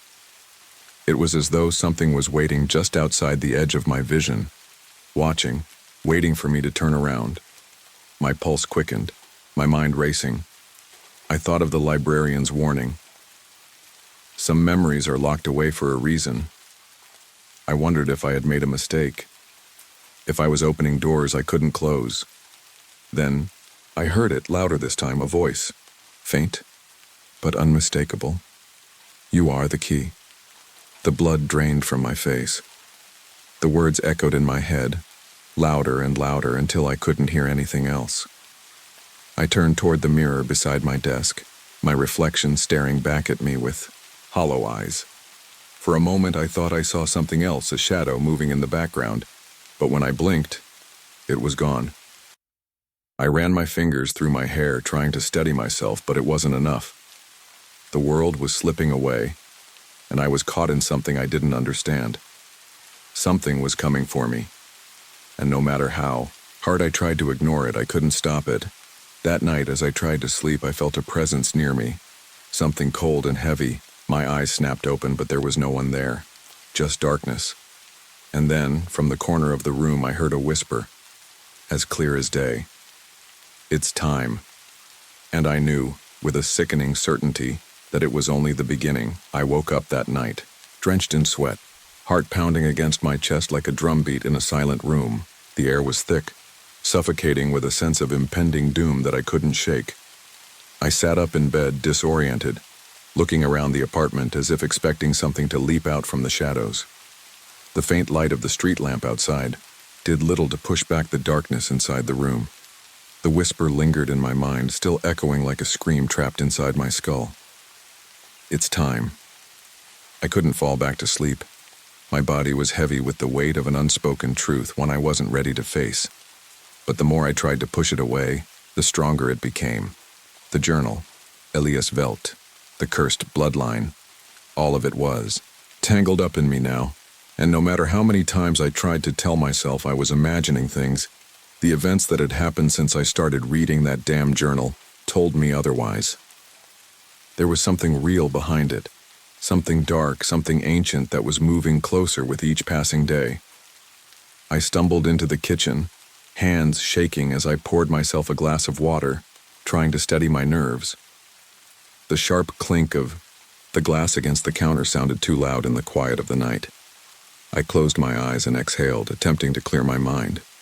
But the journal, the images from it, the drawings, the strange sentences that seemed to call out to me, clawing their way into my thoughts. I had to keep going. There was no other choice. The next morning, the weight of exhaustion was already setting in, though. I hadn't slept at all. I needed to go back to the Black Hollow archives. I needed to dig deeper into Elias's story, to understand more about the thing he had warned about, the thing that seemed to be waking from some long slumber. The only way to make sense of it all was to follow the trail Elias had left behind. The sun was barely rising as I made my way back to the library, the cold air biting at my skin. The streets were still empty, the kind of quiet that only comes with a place forgotten by time. Black Hollow was a town that seemed to exist on the fringes of reality, a place that both time and people had left behind. I couldn't remember exactly how I had ended up here, but now, as I walked through its desolate streets, it felt like I had always been meant to come to this town, to this cursed place. The librarian's skeletal figure greeted me again as I entered, his eyes fogged over, as if he were staring into the abyss of his own mind. He didn't acknowledge my presence with words, but simply gestured toward the back of the library, where the journal lay, waiting for me. I was the only one who could see it, it seemed. He never spoke directly to me anymore, just nodded in the direction I needed to go. I pulled the journal from the shelf and felt the familiar weight of it in my hands. The pages felt colder than before, as if they had been waiting for me to return. I opened it once more, my fingers trembling as I turned the pages. The drawings were more frantic now, more urgent. Elias's handwriting had become erratic, jagged, like a man losing his grip on reality. He wrote about a door beneath the earth, a door that no one was meant to open, the door with 13 locks, but it was the last entry that made my stomach churn. The page was torn in places like someone had violently ripped it apart, but what remained was clear enough. I made a mistake. I shouldn't have looked. The door calls to me, but it will only be unlocked by the blood of the last Velt, the one who dares to know. I cannot escape it now. It is coming for me, coming for my blood. And when it comes, it will come for you too. I have no way to stop it. My blood ran cold as I read those words. Elias had known. He had known all along that the curse wouldn't end with him. It would find its way through the generations, through my own bloodline, until it reached me. A chill settled deep into my bones as I flipped back through the journal, searching for anything I might have missed, any detail that could explain how to stop it. But the pages grew fainter as I turned them, as though the ink was slowly fading from the paper itself. It was as if the journal itself was dying, erasing the answers before I could find them. A soft tapping at the window startled me, pulling me from my thoughts. I turned, heart leaping into my throat. The librarian was standing outside the glass, his pale, ghostly face pressed against the cold surface. But it wasn't the librarian I recognized. His face was different now, gaunt, hollowed, his eyes black pits like two pools of ink. He raised one thin hand to the window and tapped again, the sound hollow and foreboding. Knock, knock, knock. I rushed to the door, my breath coming out in quick bursts. But when I opened it, there was no one there. The street outside was empty. The only sound, the wind rustling the leaves on the sidewalk. Slammed the door shut, my heart pounding. It wasn't just the librarian, I realized. The figure I'd seen wasn't human. The eyes, they weren't just fogged over. They were empty, voids that seemed to pull in the light around them. Something was watching me. The journal on my desk had begun to tremble, the pages fluttering as if caught in a breeze that wasn't there. I quickly grabbed it, my hands shaking uncontrollably. As I did, something spilled from between the pages, small, crumpled notes. I unfolded one, the paper brittle and yellowed, but the handwriting was unmistakable. It's already too late. It knows your name. It knows your blood. A scream caught in my throat. The door behind me creaked open and I spun around, half expecting to see that same figure standing in the doorway. But it was worse than that. In the reflection of the mirror on the wall, I saw someone standing behind me. Their face was hidden, in shadow, but I knew it wasn't me. A voice, deep and hollow, whispered in my ear, "You are the last key." I spun around. There was no one there. The mirror, however, remained fogged over, the words, "You are the key," slowly forming once again in the condensation on the glass. My reflection was no longer my own. It was Elias. The first time I saw it, I thought it was just a trick of the light.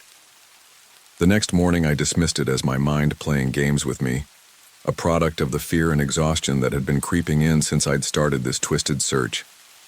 But as the days passed, the things I had once convinced myself were just bad dreams or perhaps hallucinations started to feel far too real.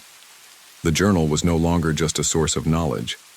It was an invitation, a doorway that had been cracked open, and I had foolishly stepped through. Now it was feeding on me, pulling me deeper into the chaos of my family's past, deeper into the madness that Elias had so carefully recorded. The journal didn't just contain knowledge. It had begun to control me, manipulate me, and the more I read, the more I felt like I was losing myself.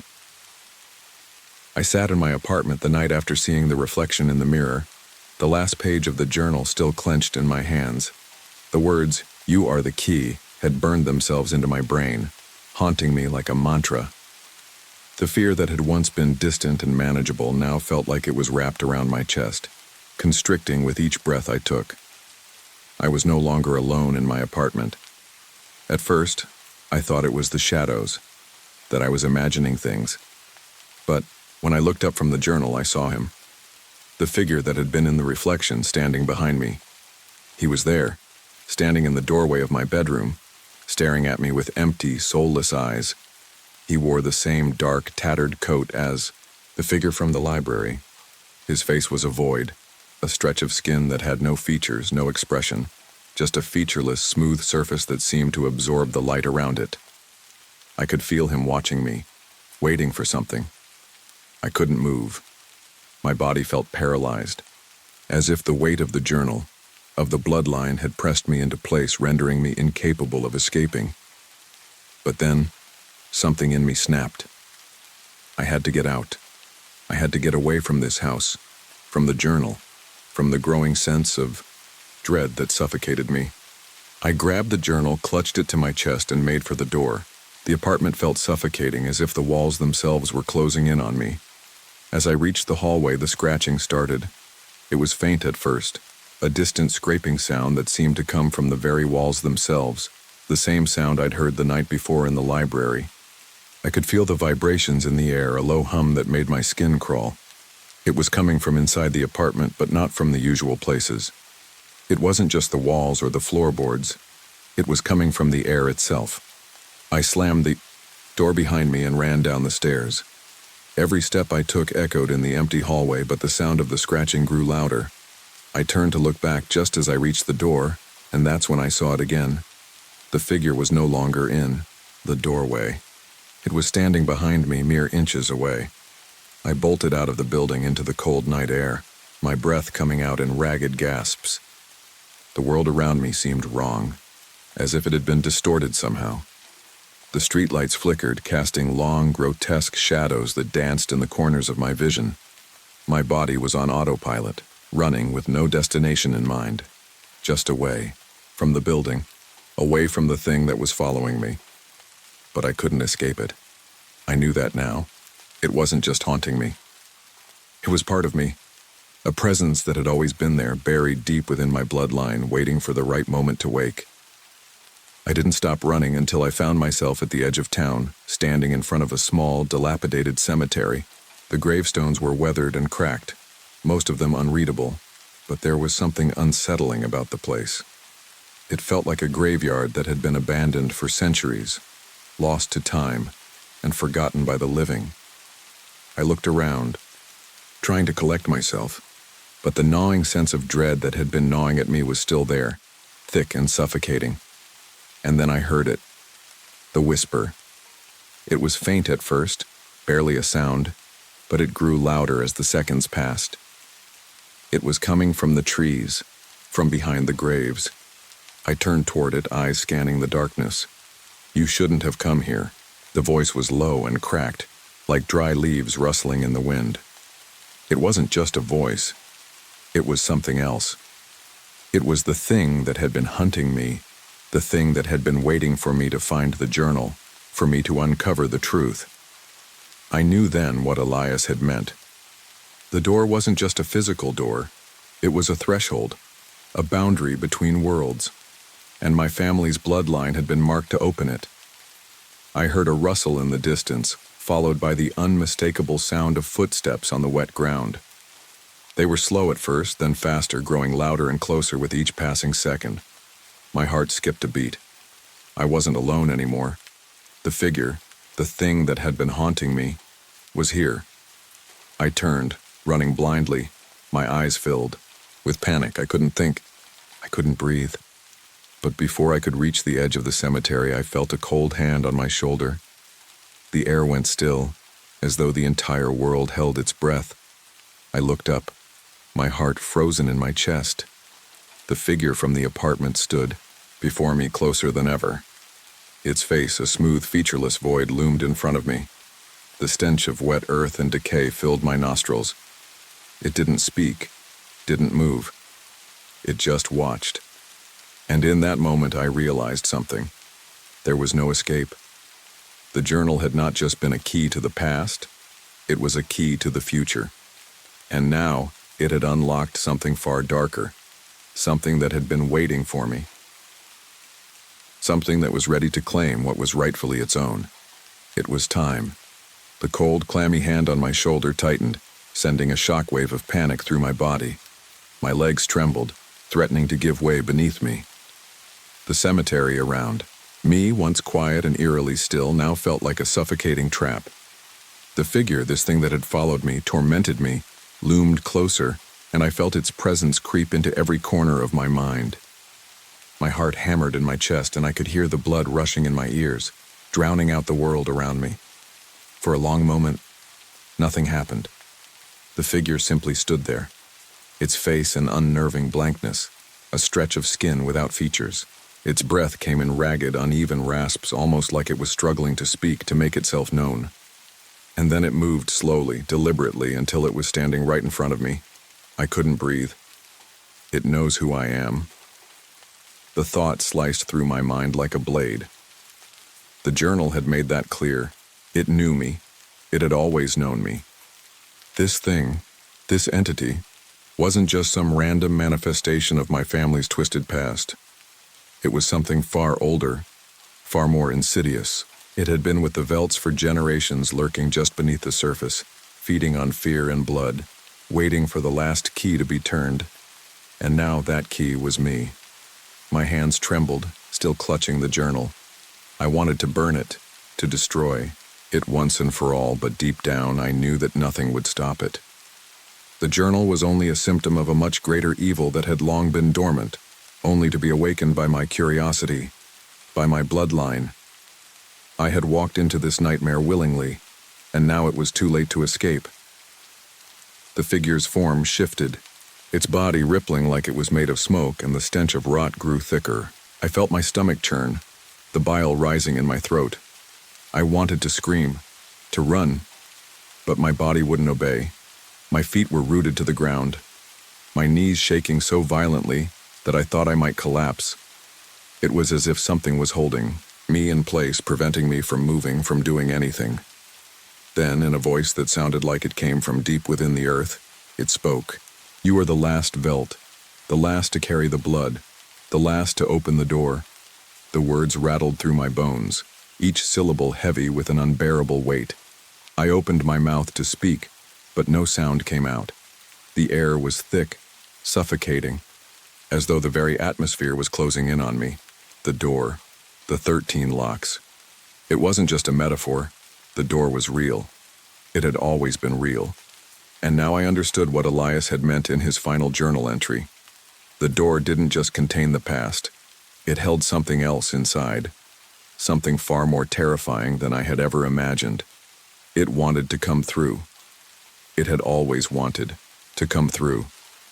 I closed my eyes, clutching the journal tighter, as though that would somehow shield me from what was coming. But I knew it wouldn't help. The journal had stopped being a key. It had become a trap, a curse that had no end. And I was the one who had unlocked it. In that moment, everything seemed to slow down, as though the world was shifting around me. The cemetery, the trees, the night sky. All of it was suddenly far too close.